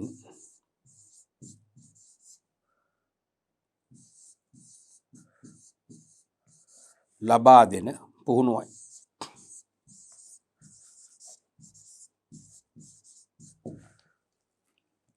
තේරුණාද? මේක තමයි හොඳමනේ අරිට වඩා මේ නිවාඩු කතාව සම්පූර්ණ වැරදි. රැකියාවේ වගකීම් වලින් මුදාහැර ආයතනයේම පුහුණු අංශයක් හෝ බාහිර පුහුණු ආයතනයක් මගින් ලබා දෙන පුහුණුව තමයි off the job training කියන්නේ. පැහැදිලිනේ? right. අපි බලමු ඊළඟට ඒ නිර්වචන දෙකටම ලකුණු භාගයකින් ලකුණු එකක් ලැබිලා තියෙනවා. ආයන් සාමාන්‍ය ලිපිකරු තනතුරක් සඳහා සුදුසු රැකියා විස්තරයක් නිර්මාණය කරන්න. ඊට සියලු කරුණු ඇතුළත් සම්පූර්ණ පිළිතුරට ලකුණු 2යි අර්ධ පිළිතුරු සඳහා සුදුසු පරිදි ලකුණු පිරිනමන්න කියලා පරීක්ෂකවරුන්ට වගකීම් පවරලා තියෙනවා. ඔකට ලකුණු 2යි. සාමාන්‍ය ලිපිකරු තනතුරක් සඳහා සුදුසු රැකියා විස්තරයක් නිර්මාණය කරන්න. මතකද? අපි මානව සම්පත් කළමනාකරණයේ දෙවන පාඩම් පරිච්ඡේදය ආරම්භ කළේම රැකියා විශ්ලේෂණය හා සම්බන්ධ පාඩම. මතකද? අපි කිව්වේ එතින්දී රැකියා විස්තරයක් සහ රැකියා පිරිවිතරයක් සාමාන්‍යයෙන් සම්පාදනය කරගන්න. ඒ රැකියා විස්තරය සහ රැකියා පිරිවිතරය සම්පාදනය කරගනිමින් ඉදිරි කටයුතු පවත්වාගෙන යාම ඉතාම කාලෝචිත බව. ඒකෙදි ඉදිරියේදී සේව්‍ය සේවක දෙපක්ෂය අතර ඇතිවිය හැකි ගැටුම් කාර්මික ආරවුල් තත්ත්වයන් මගහැරෙනවා. කාර්මික සාමය ඇති කරගන්න පුළුවන්කම ලැබෙනවා. මෙහෙයුම් ක්‍රියාවලිය විධිමත්ව හා සුමටව පවත්වාගෙන යාම හැකියාව ලැබෙනවා. මොකද දෙපක්ෂය අතර ගැටුම්නේ ඔක්කොට මුල.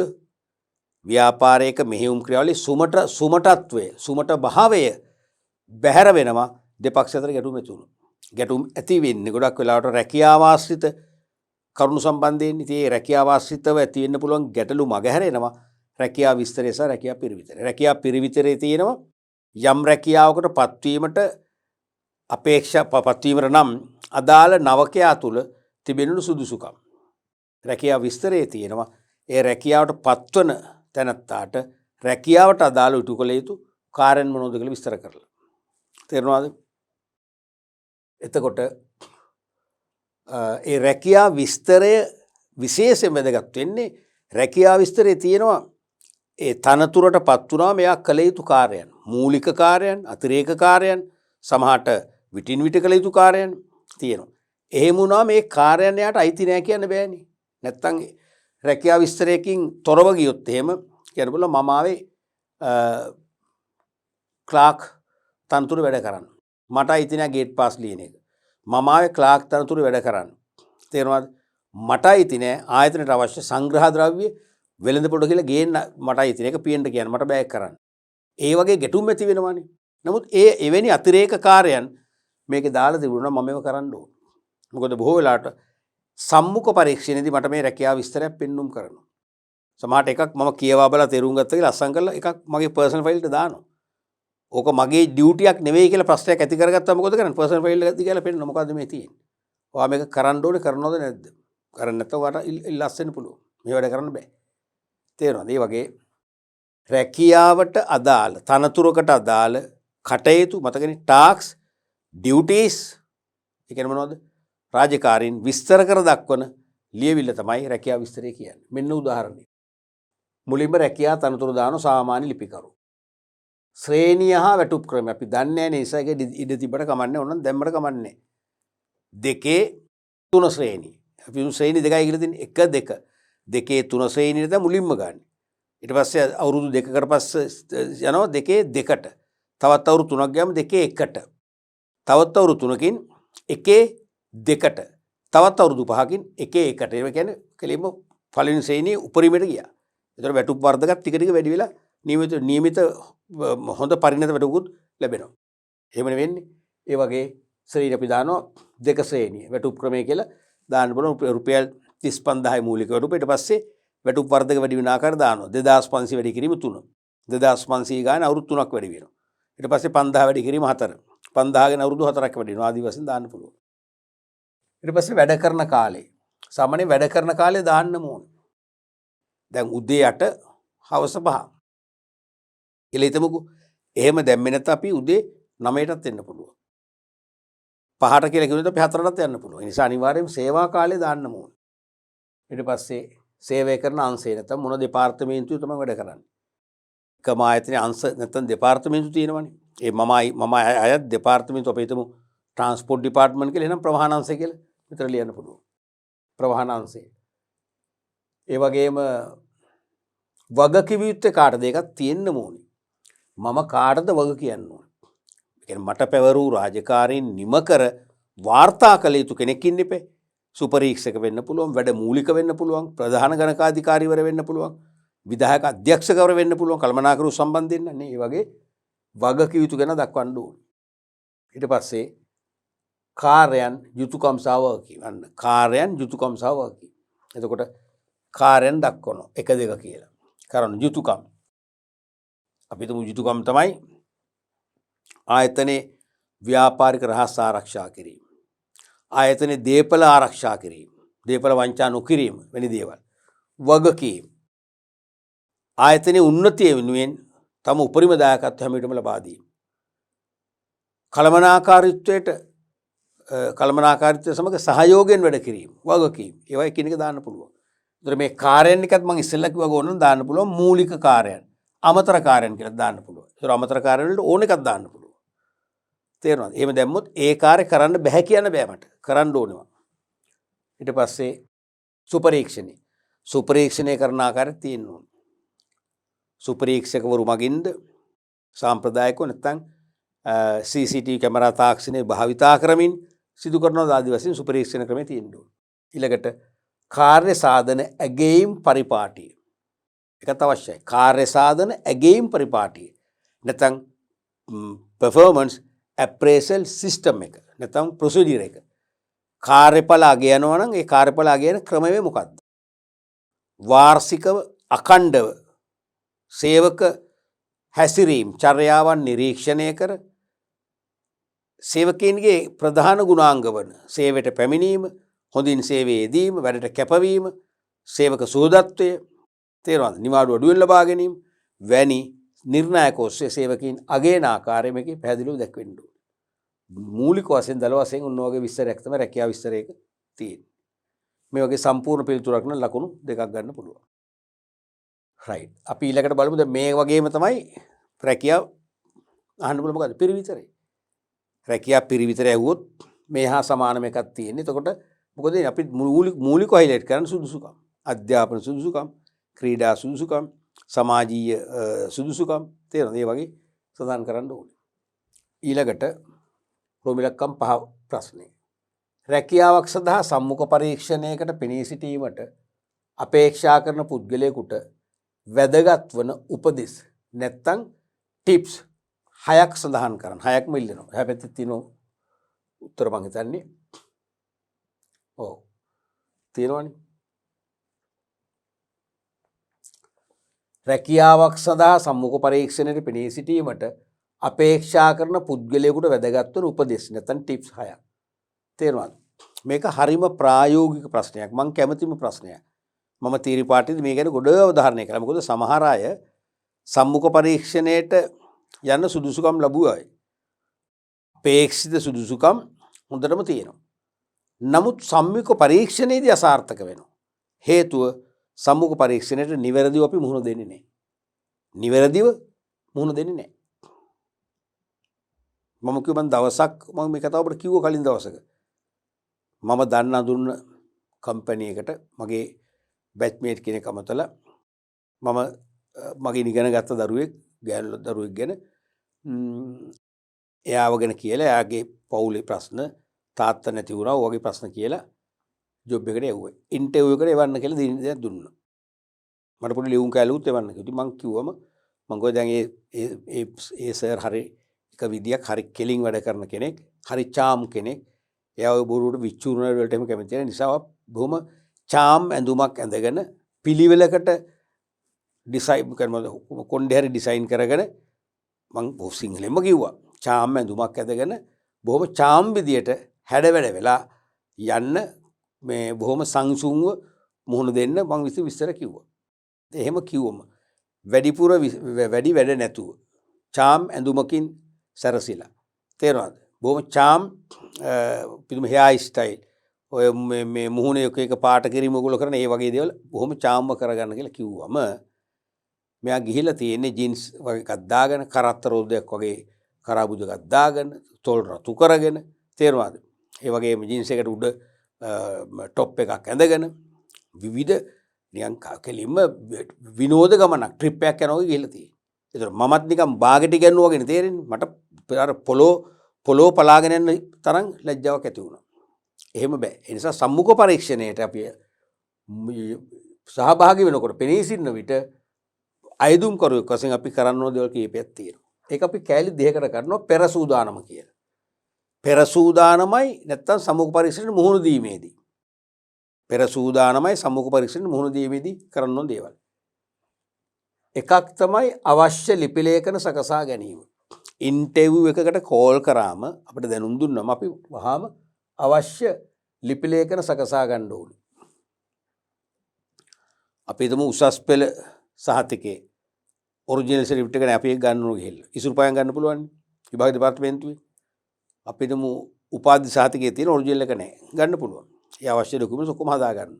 උපෙන් සහතිකයේ තියෙන ඉරිලා එක්ක නැති වෙලා එක්ක ගම් වතුර රහ වුණා. වහාම අපි ප්‍රාදේශීය ලේකම් කාර්යාලයට ගිහිල්ලා උපෙන් සහතිකයක් ගන්න ඕනේ. අවශ්‍ය සහතික එකක්වත් අඩු නැතුව ඔක්කොම ෆයිල් එකට අපි ගොනු කරගන්න ඕනේ. දෙවෙනි එක තමයි ඇඳුම් පැළඳුම් සූදානම. ඒක විය යුතුමයි. දැන් සම්මුඛ පරීක්ෂණය අපි හිතමු ඔයගොල්ලෝ ඇකවුන්ටන්ට් පෝස්ට් එකට ෆයිනෑන්ස් මැනේජර් එහෙම නැත්නම් අපි හිතමු චීෆ් ඔඩිටර් ප්‍රධාන අභ්‍යන්තර විගණක ගණකාධිකාරී ප්‍රධාන ගණකාධිකාරී අලෙවි කළමනාකරු අලෙවි විධායක ඒ වගේ කළමනාකරන තනතුරකට නම් ඔබ ඇප්ලයි කරලා තියෙන්නේ. තේරුණාද? ඔබ ඒ තනතුරට අදාළ ගැළපෙන චාම් ඇඳුම් පැළඳුම් ලෑස්ති කරගන්න කල්ැතුව. අද ඉන්ටර්විව් එක දවල් 11ට නම් උදේ නැගිටලා ඇඳුම් පැළඳුම් හොයලා හරියන්නේ නැහැ. විශේෂයෙන්ම මම නිර්දේශ කරනවා පිරිමි දරුවෙක් නම් සුදු කමිසයක් වඩා හොඳයි. සුදු කමිසයක් නැත්තම් බොහොම ලයිට් කලර්ස් කියලා කියන්නේ. ක්‍රීම් පාට, බොහොම නිල් පාට, ඒ වගේ සුදුට බර සුදු ඇඳුමක් හෝ සුදුට බර කමිසයක් වෙන්න ඕන. කාන්තාවක් නම් අනිවාර්යයෙන්ම යෝජනා කරන සාරිය. ඒ වගේ ඉහළ තනතුරු කරන අනිවාර්යයෙන්ම සාරිය වෙන්නම ඕනි. තේරෙනවද? අර අපි වගේ අනවශ්‍ය හෙයාර් ස්ටයිල් දාන්නේ මගුල් විතරකට යනවා වගේ. මනාලියක් මංගල පෝරුවට යන ඉස්සෙල්ලා ලස්සන අඳිනවනේ. එහෙම අවශ්‍ය නැහැ. තේරෙනවද? සුදු සාරියක් කියලා හිතන්න. ඒකට ගැලපෙන හෑන්ඩ් බෑග් එකක් අතර ෆයිල් එකක්. තේරෙනවද? ඒක අවශ්‍යමයි පෙර සූදානම්. ඊළඟට ස්ථානේ නැත්නම් මාර්ගය පිළිබඳ දැනුවත් වීම. තියෙන ස්ථානය ගැන දැනුවත් වෙන්න. මමත් සම්මුඛ පරීක්ෂණ 65ක් 70ක් විතර ෆලෝ කරලා ඇතිනේ. මම සමහර මට එකම එකක් මතකයි. කොහෙද? නවම්මාවතේ තිබුණු තැන මට හොයාගන්න බැරි වුණා. වෙලාව පැන මං ගියේම නැහැ. යන්න තිබුණෝන් නම් සමහර ඒ වෙලාවෙත් ඉන්ටර්විව් එක යනවා මං හිතන්නේ තේරෙනවද? ගිහිල්ලා කියන්නේ මං ගියේ නැහැ ඉතින්. මං දන්නවා ෆේල් කියලා. ඒ වගේ මට කීපයක තිබුණා. ඒ නිසා අපිට පුළුවන් සම්මුඛ පරීක්ෂණයට දින කීපයකට පෙර ඔය කියන තැනට අපි යනවා. දැන් බස් එකෙන් නම් බස් එකේ ගමන් කරමු. ගිහිල්ලා බලනවා බහින්නේ කොතනින්ද? මොන හෝල්ට් එකෙන්ද? මොන හන්දියෙන්ද? මේක තියෙන්නේ කොතනද? කොච්චර දුරක් පයින් ඇවිදගෙන ඉන්න ඕනද? ගාලු පාරෙන් ඇවිල්ලා මේ ඩුප්ලිකේෂන් රෝඩ් එකට දාලා මොන ලේන් එකෙන්ද හැරෙන්න ඕනේ? මොන ලේන් එකේ තියෙන්නේ? මොන අංකෙද තියෙන්නේ? අපි කොහොම හොයාගන්නවා? එහෙම නැත්නම් හයිලෙවල් පාරේ නම් හයිලෙවල් පාරේ කොතනද? නැත්නම් හයිලෙවල් පාරෙන් අතුරු මාර්ගේ කොතනද? තේරෙනවද? ඒ ස්ථානයේ මාර්ගය පිළිබඳ දැනුවත් වෙනවා. ස්ථානය හඳුනගෙන අපි ඒ ස්ථානට ඕනම් ගිහිල්ලා විපරම් කරලා එතනට එන්න පුළුවන් කෙටිම මාර්ගය අපි කල්යතුම් තීරණය කරන්න. මොකද ට්‍රැෆික් වුණා කියලා ඉන්ටර්විව් එක සමාවන්නේ නැහැ නේ. අපිට එතෙන්ට ළඟා වෙන්න පුළුවන් ඉක්මනම මාර්ගයක් තීරණය කරන්න ඕනේ. ඒතර අපිට බය නැහැනේ, වරදින්නේ නැහැනේ. අපි දන්නද යන්න. අපි පෙරේද ගියා ඉසද වෙනතු වෙන්න පුළුවන්. ඒස කාගේ හරි දැන් අහගත්තර කමක් නැහැ. ඔබ ඒ ස්ථානේ දන්න ඕන. දැන් ස්ථානේ අපි හිතමු බම්බලපිටිය නම් බම්බලපිටිය ගැන ඔබට අවබෝධයක් තියෙන්න එපා. නැත්නම් අහලා දැනගන්න බෑනේ. ඒ නිසා එක්ක අහලා දැනගෙන හරි නැත්නම් ස්ථාන පරීක්ෂාවක් పూర్වයෙන් කරලා හරි අපිට එතනට යන හැටි අපි දැනගන්න ඕන. ඒතර අපිට කෙලින්ම යන්න පුළුවන්. අනික තම පෙනුම පිළිබඳ සැලකිලිමත් තියෙනවා. තම පෙනුම පිළිබඳ සැලකිලිමත් වෙන්න ඕන. කාන්තාවන් නම් ගොඩක් වෙලාට ඔය මූණට ප්‍රෙෂර් දාන ඔය කාලේ මූණ ටිකක් නැවුම් ගතියක් එන්න. තේරෙනවද? පිරිමි පක්ෂේ නම් කොණ්ඩේ කපනවා, රැවුල කපනවා, එක රැවුල ට්‍රිම් කරනවා. තේරෙනවද? කිසියම් සූදානමක් වෙන්න ඕනේ. ඊළඟට ආයතනය ගැන අවබෝධ ලබා ගැනීම. අනිවාර්යයෙන්ම අපි මේ ආයතනය ගැන අවබෝධයක් ලබා ගන්න ඕනේ. මේ ආයතනය කරන්නේ මොනවද? නිෂ්පාදනය කිරීම. මොනවද නිෂ්පාදනය කරන්නේ? සෙල්ලම් භාණ්ඩ. සෙල්ලම් භාණ්ඩ හදන්නේ මොනවෙන්ද? දැවලි. මොන දැවද? කදුරුලි. කදුරු දැව. එහෙනම් ප්‍රශ්නයක් නැහැ. ඒව ලේසියෙන් ගුල්ලු ගහන්නේ නැහනේ. කාලයක් තියෙනවා. තේරෙනවද? ඒ වගේ මේ ආයතනයේ මේ සෙල්ලම් භාණ්ඩ විකුණන්නේ ලෝකල් මාකට්ද?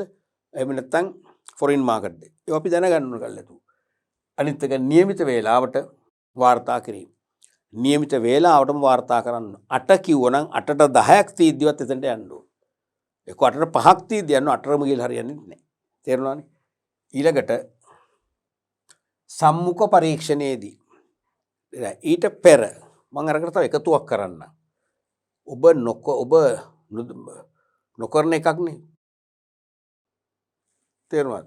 ඔබ නොකරන එකක් නේ. මෙන්න මෙතනට. දැන් සමහර විට ඔබ සම්මුඛ පරීක්ෂණයට යනවා කිසිම සූදානමක් නැතුව. සාමාන්‍යයෙන් දරුවනේ සම්මුඛ පරීක්ෂණයක ජෙනරල් මැනේජර් ඉන්නවා. GM සාමාන්‍ය අධිකාරිවරයෙක් ඉන්නවා. ගිණුම් කරන අංශයේ රැකියාවක් නේ ඇකවුන්ටන්ට් ඉන්නවමයි. එහෙමනේ. මානව සම්පත් කළමනාකරු ඉන්නවමයි. ඒ වගේ.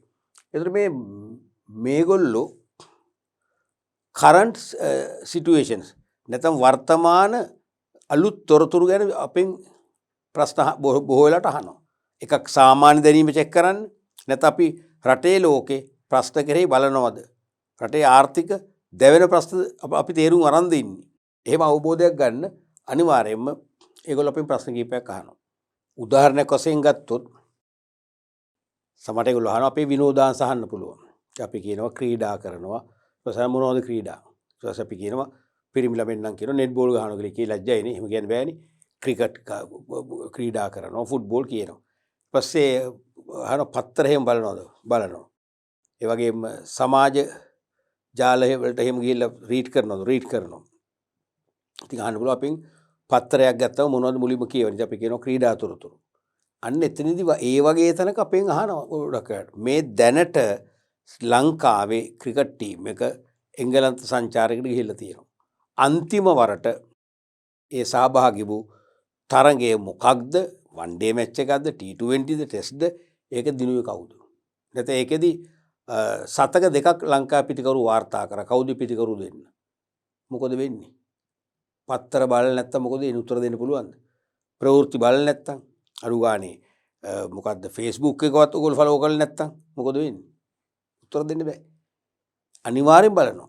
ඒ නිසා මම කියන්නේ මේ සම්මුඛ පරීක්ෂණ යනකොට ඔබ මේ වර්තමාන අඩු ගානේ මේ සතියක දෙකක විතර ක්‍රීඩා ලෝකේ, දේශපාලන ශ්‍රේෂ්ඨේ, රටේ ආර්ථිකේ ඇතිවෙච්ච මූලික වෙනස්කම් පිළිබඳ හොඳ අවබෝධයක් ලබාගෙන යන්න. පත්‍ර ටික කියවලා දන්නේ නැත්නම් වැඩි හිටියොත් එක සාකච්ඡා කරලා තේරුණාද?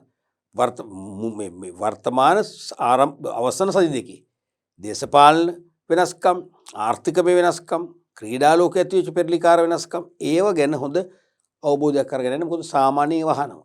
තේරුණාද? ඔන්න ඒක අපි මෙතන ලියන්නම්. අමතර වශයෙන් කියලා දාමු. අමතර මෑත සති දෙකක පමණ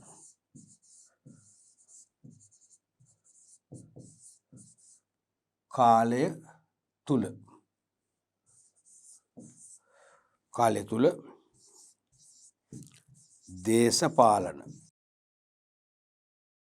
දේශපාලන ඒ වගේම ආර්ථික ඒ වගේම ක්‍රීඩා අධ්‍යාපන ආදී ශ්‍රේෂ්ඨ තුල ඇති වූ ප්‍රධාන වෙනස්කම්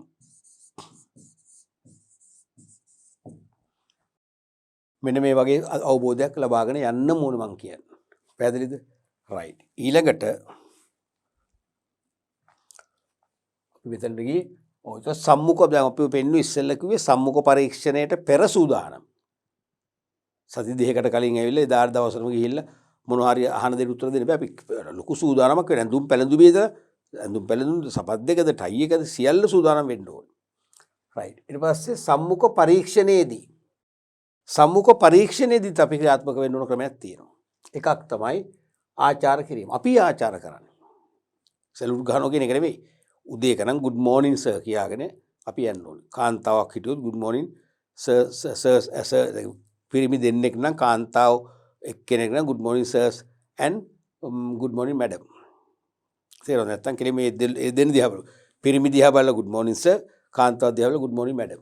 අපි ආචාර කරන්න. දැන් මට ඕක එක සැරයක් වැරදුනා. මගේ සම්මුඛ පරීක්ෂණයේ. මම ගිහිල්ලා එතන ඉස්සරහා ඉන්නවා. දෙන්නෙක් තුන් දෙනෙක් හිටියා. මම ඒගොල්ලෝ දිහා බලන් බොහොම වැදගත් විදිහට ඉතින් බොහොම සිහින් සිනහාවක් නැගුවා. ඉතින් ඒගොල්ලෝ සිනහා වුණා. මුකුත් නැහැ විනාඩියක් විතර දැන් මොන බලන් ඉන්නවා. පස්සේ ඒගොල්ලෝ ටිකක් වැඩිපුර hina වුණා නිකන් මට හින්ට් එකකට වගේ. තේරුණාද? ඊට පස්සේ දැන් මං කිව්වේ good morning sir කියලා. ඊට පස්සේ කිව්වා good morning be seated කියලා. එතන මට වැරදුනා. ඒගොල්ලෝ කියන්නේ අපි ආචාර කරනවා. මුලින්ම අපි good morning කිව්වොත් තමයි ඒගොල්ලෝ good morning කියන්නේ. right. දෙවෙනි එක තමයි පරීක්ෂණ මණ්ඩලයේ ඇරයුමට අනුව අසුන් ගැනීම. අපි good morning කියනවා. දරස් කාලේ පුටුව අදිනවා වාඩි වෙනවා. කෙලින්ම අපි කට්. අපි ෆේලින් ටව්. ඒ පරීක්ෂණ මණ්ඩලය කියන්න ඕනේ be seated හරි take a seat හරි නැත්නම් sit down please here හරි කිව්වම පස්සේ අපි thank you කියලා වාඩි වෙන්නට ඕනේ. ඊට පස්සේ සැහැල්ලුවෙන් හා පූර්ණ විශ්වාසයෙන් මොන දීම. ඒ වගේම අපි කිව්වම පස්සේ වාඩි වෙනවා විතරක් නෙවෙයි කෙලින්ම අපි සම්මුඛ පරීක්ෂණ මණ්ඩලයේ සමාජිකයන් දෙස ඍජුව බලන් ඉන්න ඕනේ. අපි කියන්නේ eye to eye ඇසට ඇස. සමහරට අපි බිම බලාගෙන අපි අර නියපොතු කඩකඩ තේරෙන ඇඹරෙඹරි ඒතර බෑ. එතකොට ඒ ලතාවන් කරන්න ගියොත් දන්නවා මෙයාට හොඳ පෞරුෂයක් නැහැ. මෙයා ලැජ්ජාශීලී කෙනෙක්. මෙයා මේ තනතුරට ගැලපෙන්නේ නැහැ කියලා පූර්ව උපකල්පනයකට මෙනෝ බෝඩ් එක. අපි එවැනි තත්යකටපත් වෙන්න හොඳ නැහැ. ඒ නිසා අපි ඍජුව මුහුණ බලන් උත්තර දෙන්න ඕනේ. ඊළඟට සැහැල්ලුවෙන් හා පූර්ණ විශ්වාසයෙන් මුහුණ දීම. අපි නිකන් චකිතයකින් අනපේක්ෂිත විදියට බයකින් දෙගෙඩියාවෙන් උත්තර දුන්නොත් සාර්ථක වෙන්නේ නැහැ. ඒ නිසා අනිවාර්යයෙන්ම සැහැල්ලුවෙන් පූර්ණ විශ්වාසයෙන් අපි මුහුණ දෙන බව ඒත්තු ගන්නට ඕනේ. කිසිදු ආයාසකින් තොර අපි අහන ප්‍රශ්න වලට නිහඬව උත්තර දෙන්න ඕනේ. ඊළඟට හොඳ අවධානයෙන් කටයුතු කිරීම. හැබැයි හොඳ අවධානයකින් අපි ඉන්නත් ඕනේ. සම්මුඛ පරිශ්‍රමවල ඊළඟට මොකද්ද අපෙන් අහන්නේ? අපි හොඳ අවධානයෙන් ඉන්න ඕනේ. ඊළඟට කාලීන නැත්නම් වැදගත් ප්‍රශ්න පිළිබඳව අපක්ෂපාතී සාර්ථක පිළිතුරු සැපයීම. කාලීන තොරතුරු නැත්නම් වැදගත් ප්‍රශ්න රටේ ලෝක ප්‍රශ්න පිළිබඳව අපි අපක්ෂපාතීව. අපි දැන් යම් රටක ආර්ථික අර්බුදයක් තියෙනවා කියලා මේ කාලේ අපි ගෑස් නැහැ. නැත්නම් ඉන්ධන හිඟයක් මතුවෙලා. එහෙන් කොවිඩ් වසංගතය ඒ වගේ තත්ත්වයක් යමුකෝ යම් කිසි රටක තියෙන්නේ. ඒතර අපෙන් අහන්න පුළුවන් ඔබ හිතන්නේ මේ දැනට මේ රටේ ආර්ථික ප්‍රශ්නයක් තියෙනවා විශේෂයෙන්ම ඉන්ධන ප්‍රශ්නයක් තියෙනවා මේක වර්තමාන රජයට විසඳන්න පුළුවන්ද? ඒකට ඔබ හොඳ බුද්ධිමත් උත්තර දෙන්න අපක්ෂපාතීව. ඔබ කිව්ව දැන් ඔබ අපේ වර්තමාන රජයට විරුද්ධ කෙනෙක් නෑ ඔබ කෙලිම විරුද්ධව කතා කරොත් ඒත් හරියන්නේ නෑ. ඔබ මැද මට්ටමේ ඉන්න ඕන. මේ රජයට මේක විසඳන්න පුළුවන්. විසඳුම් ඇති නැත්නම් විසඳුම් තියෙනවා. නමුත් සමහරට වෙනත් බාධක මත කියලා ඔන්න දෙපැත්තම ලියන්න පුළුවන්. දෙපැත්තම ඇඟ බේරන් කියන තරමට හොඳ. කෙලිම අපක්ෂපාතී වෙන. පක්ෂපාතී වෙන්න බෑ. තේරුණාද? ඊළඟට තමාට නොතේරෙන ප්‍රශ්නවලදී නැවත අසා නිවැරදිව තේරුම්ගෙන පිළිතුරු සැපයීම. යම් විදියකින් හරියට අපැහැදිලි වුණොත් එහෙම අපැහැදිලි නම් අහපු දේ ඔබට පුළුවන් සිංහලෙන් නම් මට කරුණාකරලා නැවත පොඩක් කියන්න පුළුවන්ද? ඉතින් ඉංග්‍රීසියෙන් නම් ලේසි. please beg your pardon. please beg your pardon නැත්නම් sorry sir කිව්වම දන්නවා right මම නැවත අහනවා කියන එක. තේරුණාද? අහලා අපි නිර්වුල්ව දැනගන්න. දැනගෙනම උත්තර දෙන්න ඕන. නැත්නම් අහන්නේ එකක් අපි උත්තර දෙන්නේ එකක්. අර යන්නේ කොහෙද මල්ලේ පොල් වගේ වෙනවනේ. එහෙම බෑ. ඊළඟට අවශ්‍ය ලියවිලි පිළිවෙලට ක්‍රමානුකූලව ඉදිරිපත් කිරීම. දැන් අපේ අධ්‍යාපන සහතික එහෙම ඉල්ලනවනේ. working experience certificate එහෙම ඉල්ලනවනේ. ඉල්ලුවම පිළිවෙලකට දෙන්න ඕනේ. මුලින්ම O level සහතිකේ, ඊට පස්සේ A level සහතිකේ, ඊට පස්සේ උපාධි සහතිකේ, ඊට පස්සේ පශ්චාත් උපාධි සහතිකේ. තේරුණාද? ඒ වගේ පිළිවෙලට ඉදිරිපත් කරන්න ඕනේ. ඊළඟට ඕනෑවට වඩා සුවද නොවීම. ඕනවට වඩා සුවද වෙන්නත් හොඳ නැහැ. hina වෙලා ඒව අවශ්‍ය නැහැ. අහන ප්‍රශ්න අපි උත්තර දුන්න. බුම්මන් ඉන්නෙත් නැහැ. තේරුණා? බුම්මන් ඉන්නෙත් නැහැ, hina වෙන්නෙත් නැහැ. ඒ වගේ. ඊළඟට අංග චලනයේ යොදානු ගැනීම. කිසිසේත් අංග චලනය කරන්න හොඳ නැහැ. මේ වගේ කියන්නේ මට මේ අවස්ථාව ලැබුණොත් ආදි වශයෙන් එහෙම බෑ. බොහොම තැන්පත මං කියන්නේ ආසනේ වාඩි වෙන්නත් ඕනේ මේ වගේ හොඳ සැහැල්ලුවෙන් මේ අපි කොන්ද කෙලින් තියාගෙන. තේරුණාද? අපි අත හොල්ලන්නේ නැහැ. ඇඟිල්ල දික් කරන්නේ මුකුත් නැහැ.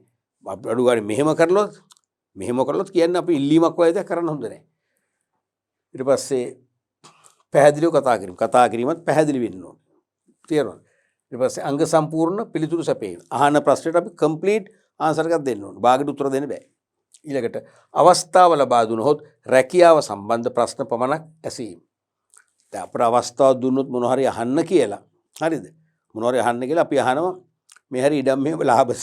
තේරුණාද? එතකොට දන්නවා මේ මිනිස්සු මේ අපේ ජොබ් එකට ඉන්නේ ජොබ් එක කරන්න නෙවෙයි. එයා එන්නේ මොන හරි වෙන සයිඩ් බිස්නස් එකක් කරන්න. කාගෙන් හරි සල්ලි හදිස්සි කාර්යයක් හොයාගෙන ඉඩමක් කරන් විකුණන්න.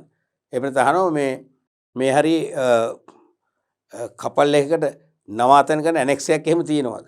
ඒ කියන්නේ මෙයා දැන් විවාහ වෙන්න බලාපොරොත්තු වෙදී. මෙයාට ජොබ් එක හොයන්නෙම මෙයාගේ මේ විවාහ ජීවිතය කියන්නේ මිසක් මේ රැකියාවට ආදරෙන් රැකියාව කරන්නේ නෙවෙයි. අපි ඒ වගේ අහන්න හොඳ නැහැ. එහෙම අහන්න අවස්ථාවක් දුන්නොත් රැකියාව සම්බන්ධ ප්‍රශ්න විතරයි අහන්න ඕන. මම කැමති මේ ආයතනයේ හිස්ටරි එක දැනගන්න. කොයි කාලද ආරම්භ වුණේ? අන්න පැහැදිලිව දෙනවා. මම කැමති මේ ආයතනයේ මේන් ප්‍රොඩක්ට්ස් මූලික නිෂ්පාදක දැනගන්න. ඒවැ ප්‍රධාන වෙළඳපොළ තත්ත්වවල දැනගන්න කැමති. තේරුණාද? ඒ වගේ මේ ආයතනේ භාවිතා කරන නව තාක්ෂණය ගැන මට දැනගන්න කැමැත්තක් තියෙනවා. අන්න ඒ වගේ ආයතනය සහ නිෂ්පාදිත ගැන තමයි ප්‍රශ්න කරන්න ඕනේ. එතකොට තමයි දන්නේ මෙයා තමයි ගැලපෙන්නේ. මෙයා තමයි උනන්දු වෙන්නේ මෙයා ජොබ් එකට කියලා සිලෙක්ෂන් එක එන්නේ. ඊළඟට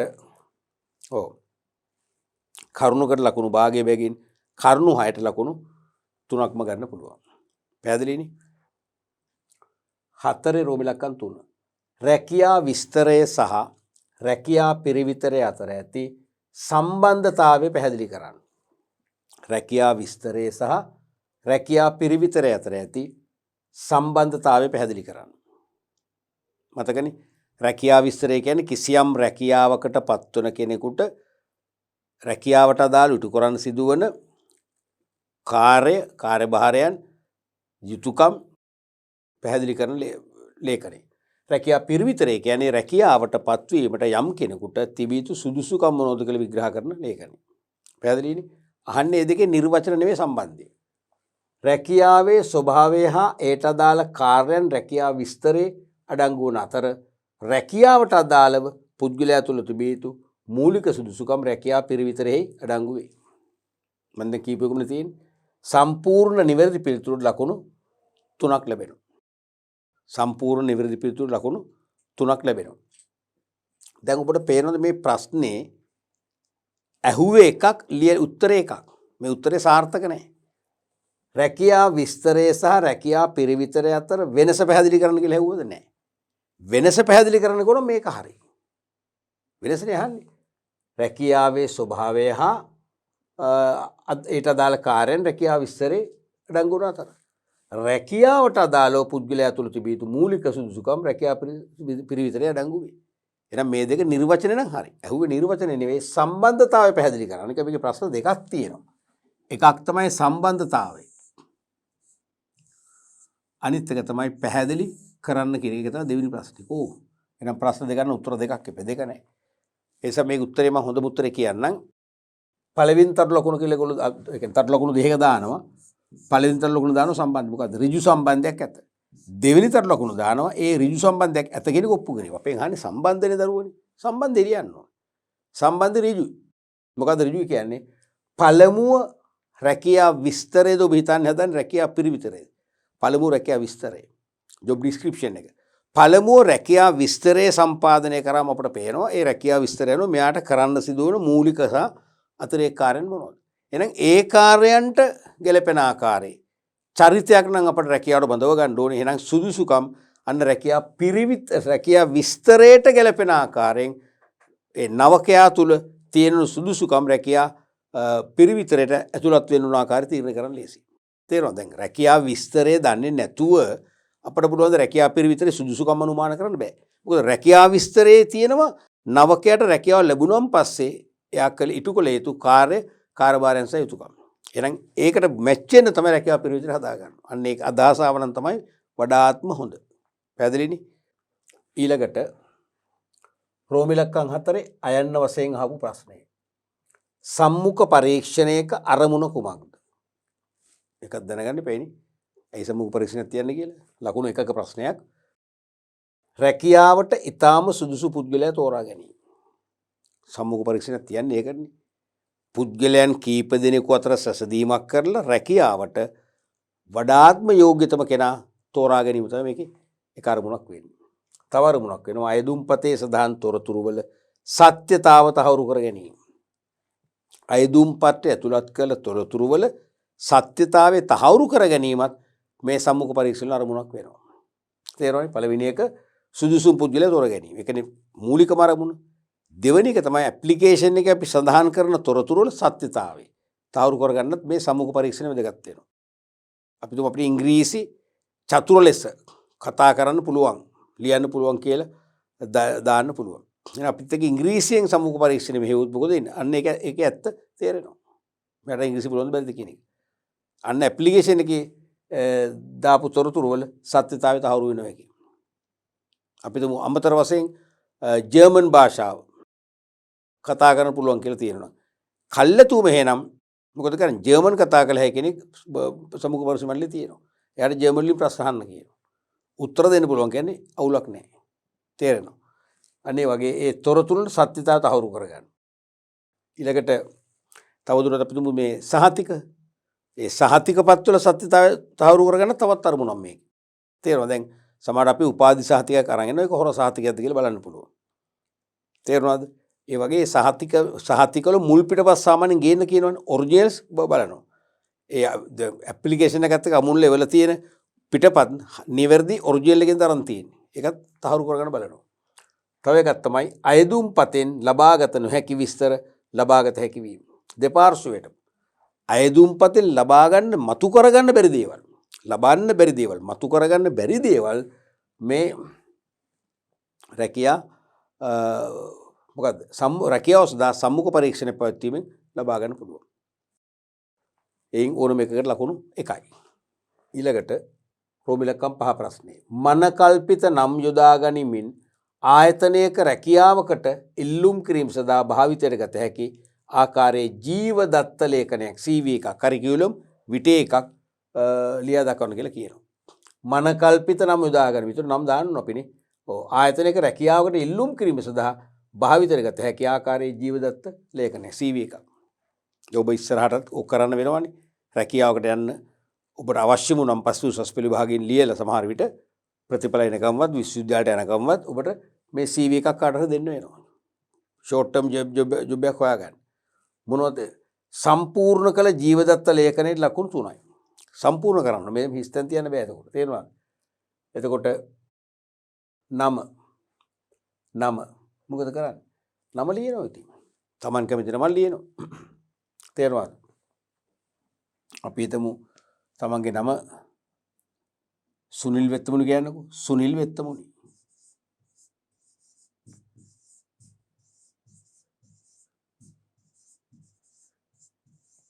වෙත්තමුණි. ලිපිනේ නම්බර 60 හිල් වීදිය. දෙහිවල. උපන්දිනේ අපි හිතමු 2000 කිව්වොත් හරියද? ළඟ වැඩිනේ. 2022 අවුරුදු ගන්න 12යි 12 රස්සා දෙන්නේ නැහැ නේ. ඒක හරියන්නේ නැහැ නේද? අපි හරියට හිතන්න ඕනේ ඒවත්. උපකල්පනය කරනකොට අපි හිතමු 2002 ජනවාරි 1 වෙනිදා ස්ත්‍රී පුරුෂ භාවය අපි තුන් පුරුෂ කියලා දාමුනේ. පුරුෂ ජාතිය සිංහල අධ්‍යාපන සුසුකම් අපි හිතමු වාණිජ්‍යවේදී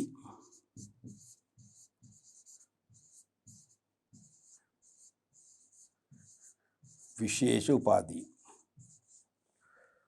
වෘත්තීය සුසුකම් අපි හිතමු නයිටා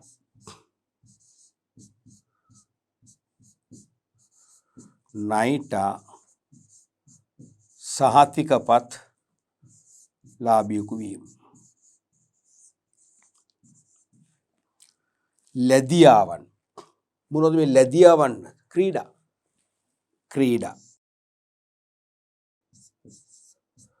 ඒ වගේම වගා කටයුතු. අපි යන්නේ කෘෂිකාර්මික ආයතනයකට කියලා. එහෙනම් අපි ඒ නිසා අපි ලැදියාව කියලා දානවා වගා කටයුතු. අපි යන්නේ අපි හිතමු රථ වාහන නිෂ්පාදනය කරලා විකුණන ආයතනයකට කියලා. අපි දානවා වාහන දහවණය කිරීම. නැත්තම් වාහන පැදවීම. එහෙම නැත්නම් දානවා වාහනවල රථ වාහනවල නව තාක්ෂණයේ පැත්ත අධ්‍යයනය කිරීම. ඒතකොට කිරීම අපිට අපි වැදගත් පුද්ගලෙක් වෙන ආයතනයට. තේරෙනවද? ඊළඟට වෙනත් කුසලතාවන්. වෙනත් කුසලතාව අපි දානවා භාෂා කීපයක්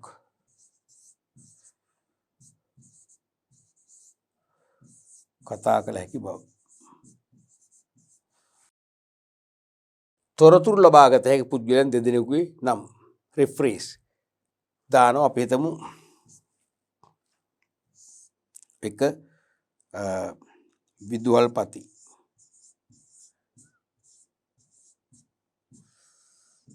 ආනන්ද විද්‍යාලය.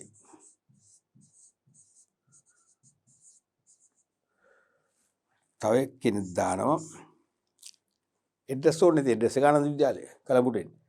තව කෙනෙක් දානවා ග්‍රාම සේවක. යාගුන් ගන්න හොඳයි.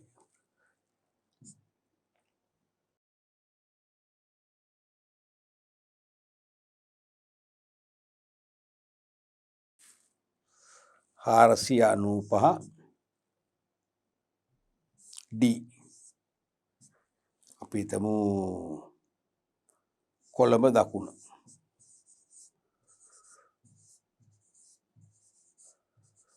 අපි අයත් වෙන්නේ මේ ග්‍රාම සේවකයන් යාගේ විස්තරය දානවා. ඔන්න ඔය එකක් තමයි මූලිකව අදහස් කරන්න. විස්තර ඇතුළත් වෙන්න ඕන. තේරුණාද? රයිට්. අපි ඊළඟ ප්‍රශ්නේ බලමු. 6 වෙනි ප්‍රශ්නේ රෝම ඉලක්කම් 2. 6 වෙනි ප්‍රශ්නේ රෝම ඉලක්කම් 2. සේවක දුක් ගැනවිලි යනුවෙන් කුමක් අදහස් කෙරේද? ඒවා නිවාරණය කිරීමට සේව්‍යා විසින් අනුගමනය කළ යුතු පියවර කවරේද? සේවක දුක් ගැනවිලි යනුවෙන් කුමක් අදහස් කෙරේද? ඒවා නිවාරණය කිරීමට සේව්‍යා විසින් අනුගමනය කළ යුතු පියවර කවරේද? ප්‍රශ්න දෙකක් අහනවා. එකම ප්‍රශ්නේ නිසා උත්තර දෙක වෙන් කරන්න, තරු ලකුණු දෙකක් පාවිච්චි කරන්න. පරීක්ෂකවරුන්ට පහසුවෙන් පිළිතුරු වෙන් කරලා හඳුනා ගන්න පුළුවන් වෙනවා. අවම මහන්සියකින් බලලා තේරුම් ගන්න පුළුවන් නම් තමයි පරීක්ෂකවරුගේ ලකුණු වැඩිපුර හරි ලැබෙන්නේ. සේවක දුක් ගැනවිලි යනු වැටුප්, දීමනා, වැඩ කරන කාලය, සේවා කොන්දේසි ආදිය ගැන සේවකයන් තුළ ඇති අසහනය හෝ අතෘප්තිය, අසාධාරණයයි හැඟීම, අසන්තෝෂය ආදී. වැටුප්, දීමනා, වැඩ කරන කාලය, සේවා කොන්දේසි ආදිය ගැන සේවකයන් තුළ ඇති අසහනය හෝ අතෘප්තිය නැත්නම් අසාධාරණයයි හැඟීම, අසන්තෝෂය ආදී. කමක් නැහැ මෙහෙම මේත් ඇති. එහෙම නැත්නම් මේක පිටර සරලව කියන්න පුළුවන්. වැටුප්, දීමනා, වැඩ කරන කාලය, සේවා කොන්දේසි, ඒ වගේම වැඩ පරිසරය, හොඳ තැනක් වෙන්න එපා. වැඩ පරිසරය ආදී කරුණක් සම්බන්ධයෙන් මතුවන ගැටලුවක් මත සේවක අසහනය, සේවක අසන්තෝෂය ඇති වෙලා ඒවා සේවා යෝජකයන්ට අභියාචනයක් හෝ ආයාචනයක් ලෙස හෝ නැත්නම් චෝදනාවක් ලෙස හෝ ඉදිරිපත් කරනවද? ඒක තමයි සේවක දුක් ගැනවිලක් කියන්නේ. එහෙම ලියුණ වඩාත් හොඳයි. සේවා යෝජකට අපි එක යෝජනාවක් වශයෙන් නැත්නම් පැමිණිල්ලක් වශයෙන් යොමු කරනවා. ඒක තමයි සේවක දුක් ගැනවිලි කියන්නේ. නිවාරණයට ගත යුතු පියවර. මේ දුක් ගැනවිලි දිගටම තියාගන්න බෑ. මොකද සේවක දුක් ගැනවිලි තියෙනවා කියන්නේ කාර්මික ආරවුල් දක්වා දුදුවලා සංකේත වර්ජන, අඛණ්ඩ වර්ජන දක්වා ගිහිලා ව්‍යාපාර විනාශ වෙන්න පුළුවන්. ඒ නිසා ඉක්මනින් මේ විසඳ ගන්න ඕනේ. පළවෙනි එක තමයි සේවකයන් සමග කතා කිරීම හා ඇහුම්කන් දීම. සේවකයන් සමග සුහදව කතා කරන, හොඳට ඒගොල්ලන්ගේ ප්‍රශ්න ඇහුම්කන් දෙන්න. එහෙම නැත්නම් දුක් ගැනවිලට අදාළ තොරතුරු නැත්නම් ස්ථාන නිරීක්ෂණය කිරීම. දුක් ගැනවිල්ලේ ස්වභාවය අනුව අදාළ අංශ වෙත ඒවා යොමු කිරීම. නැත්නම් දුක් ගැනවිල්ට අදාළ තොරතුරු නැත්නම් ස්ථාන නිරීක්ෂණය කරනවා. දුක් ගැනවිලි තියෙන්නේ කොතනද? අපි ගිහිල්ලා කියන්නේ රෙස්ට් රූම් එකේ වතුර නැහැ කොයි වෙලෙද. රෙස්ට් රූම් එකේ අමුතු ගඳක් එනවා. කෑම ගන්න බෑ එතන ගිහිල්ලා. ඕක දිගින් දිගටම කියනවා. අනිවාර්යයෙන්ම ස්ථාන පරීක්ෂාවක් කරනවා. ස්ථාන නිරීක්ෂණයක් කරනවා. ඒ දුක් ගැනවිල්ලේ ස්වභාවය අනුව අදාළ අංශ වෙත ඒවා යොමු කරන විසඳන්න. තුන්වෙනි එක තමයි සේවකයා තුළ විශ්වාසය ගොඩනැගීම. සේවකයා තුළ විශ්වාසය ඇති කරන්න ඕනේ. සේවකයාට හානියක් වෙන්නේ නැහැ. එයාගේ ජොබ් එක ආරක්ෂා වෙනවා. එයා ආයතනයට අවංකව ආදරෙන් වැඩ කරන තාක්කල් එයා ආයතන රැක බලා ගන්න ඕන කියන විශ්වාසය ඇති කරන්න ඕනේ. ඊළඟට වරදක් වී ඇත්නම් මේ පිළිගැනීම. මොනවා හරි වරදක් වෙලා තියෙනවා. සේවකයන් ලබා දී යුතු පහසුකම් ලබා දී හැකි මට්ටමේ තියෙද්දි ලබා දීලා නැහැ. එවනම් අනිවාර්යයෙන්ම ඒක අපි පිළිගන්නට ඕනේ. ඒකෙන් තමයි දුක් ගැනවිලි නිවාරන්න පුළුවන්. එතකොට නිර්වචනයේ ලකුණු 1යි, ක්‍රියාමාර්ග දෙකකට ලකුණු 1 ගන්න ලකුණු 2යි, ලකුණු 2ක්ම දීලා තියෙනවා. 3ක් ඔක්කොම මුල් ලකුණු. ඊළඟට අපි බලමු රෝම ඉලක්කම් 3 යන්න. සේවක පුහුණුවට වඩා සංවර්ධනයේ පුළුල් වන්නේ කවර ආකාරයකින්ද? එතකොට මේ පුහුණුව කළමනාකරන නොවන සේවකයන් ලබා දෙනවා. සංවර්ධනය කළමනාකරන මට්ටමයට ලබා දෙනවා. මොකද හිතෙන්නේ? මේක අනවශ්‍ය මෙතනට. කන්ට්‍රෝලින් චීෆ් දැම්මට මේක අවශ්‍ය නැහැ නේ. අහුවේ පුහුණුවට වඩා සංවර්ධනය පුළුල් වන්නේ කවර ආකාරයෙන්ද? ඇහුවේ නෑනේ පුහුණුව හා සංවර්ධනය අතර වෙනස. වෙනස ඇහුවනම් මේක හරියටම හරියි. මේක අදාළම නෑ මෙතනට. හොඳ නෑ කියලා දැම්මේ. ඒකෝර මේක අදාළ නෑ. මම මෙන්න මේ හයිලයිට් කරන ටික අදාළ නෑ. මේක ටික නැතුණාට කමක් නෑ. අහන්නේ පුහුණුවට වඩා සංවර්ධනය පුළුල්නේ. පුළුල් විග්‍රහයක් තේරුණාද? එහෙනම් එම නිසා සේවක වර්ගය අනුව පුහුණුවට වඩා සංවර්ධනයේ ශ්‍රේෂ්ඨ පුළුල්. මොකද කළමනාකරුන් දෙන්නේ. ඒ නිසා පුළුල් ශ්‍රේෂ්ඨයක්. ඒ නිසා අනිවාර්යයෙන්ම පුළුල් වෙන්න ඕනේ. 2 පුහුණුව වඩා යොදාගන්නේ තාක්ෂණික කුසලතා වර්ධනයට වන අතර සංවර්ධනයේ මනෝභාවාත්මක කුසලතා වර්ධනයට උදව් වෙනවා. පුහුණුව දෙන්නේ තාක්ෂණික ශිල්පීන් කාර්මික ශිල්පීන් වගේ ඇත්න ඒක සාපේක්ෂව කෙටි කාලීනයි. නමුත් සංවර්ධනයේ මනෝභාවාත්මක කුසලතා වර්ධනය කරනවානේ ඒක සංකීර්ණයි. ඒ නිසා ඒක අනිවාර්යෙන් පුළුල් වෙනවා. තුන්වෙනි එක පුහුණුව බොහෝ විට කෙටි කාලීන වන අතර සංවර්ධනය බොහෝ විට දිගු කාලීන වන අතර ඉහළ කළමනාකාරීත්ව දක්ෂතා වර්ධනය සඳහා න්‍යායාත්මක හා ප්‍රායෝගික වශයෙන් වැඩි අවධානයකින් මෙන්ම අඛණ්ඩව සිදු වේ. එමනම් පුහුණුවට වඩා අනිවාර්යයෙන්ම සංවර්ධනයේ පුළුල් වෙන්න හේතුව තමයි ඉහළ කළමනාකාරීත්ව දක්ෂතා වර්ධනය සඳහා න්‍යායාත්මක මෙන්ම ප්‍රායෝගික වශයෙන් වැඩි අවධානයක් යොමු කරන්න වෙනවා. ඒ නිසා අනිවාර්යයෙන්ම සංකීර්ණයි. ඊළඟට පුහුණුවට පිරිවැය අඩු අතර සංවර්ධනයේදී වැයවන පිරිවැය වැඩිනේ. පිරිවැය වැඩි කියන්නේ පුහුණුව වඩා පුළුල්. ඊළඟට පුහුණු වැඩසටහන් සඳහා දැඩි සංවිධානයක් අවශ්‍ය නැත. සංවර්ධනයේ මනා සංවිධානයකින් දිගු කාලීනව සැලසුම් කරන්න ඕනේ. මෙන්න මේ හේතු නිසා තමයි පුහුණුවට වඩා සංවර්ධනයේ පුළුල් වෙන්නේ. පැහැදිලිද? ලකුණු භාගය බැගින් කරුණු 4ට ලකුණු 2ක් ලබා ගන්න පුළුවන්. අපි බලමු ඊළඟ ප්‍රශ්නය. ආයන සේවක සංවර්ධනයේ සඳහා වැඩි පිරිවැයක් දරිය යුතු වුවත් ව්‍යාපාරයේ සඳහා මුදල් වැය කරන්නේ ඇයි? සේවකයන් සංවර්ධනය කරන්න ටිකක් ලොකු පිරිවැයක් දරන්න වෙනවා. ඇයි ඒක දරන්නේ? එකම උත්තරය තියෙන්නේ. සමස්ත ආයතනයේ පැවැත්ම හා වර්ධනය ඇත්තේ මනා කළමනාකරන සංවර්ධනයක් නිසාය. සමස්ත ආයතනයේ පැවැත්ම හා වර්ධනය ඇත්තේ මනා කළමනාකරන සංවර්ධනයක් නිසාය. පැහැදිලිද? ලකුණු 1යි. සමස්ත ආයතනයේම පැවැත්ම හා වර්ධනය ලබා ගන්න බැරි වෙනවා. තේරුණාද? සේවකයන් සංවර්ධනය කරන්න පිරිවැයක් දැරුවේ නැත්තම්. එකම උත්තරෙ එච්චරයිනේ. තේරුණාද? එතකොට පිරිවැයක් දැරුවට එමෙන් කීප ගුණයක ප්‍රතිඵල ලැබෙනවා සේවක සංවර්ධනය තුලින්. පැහැදිලිද? රයිට්.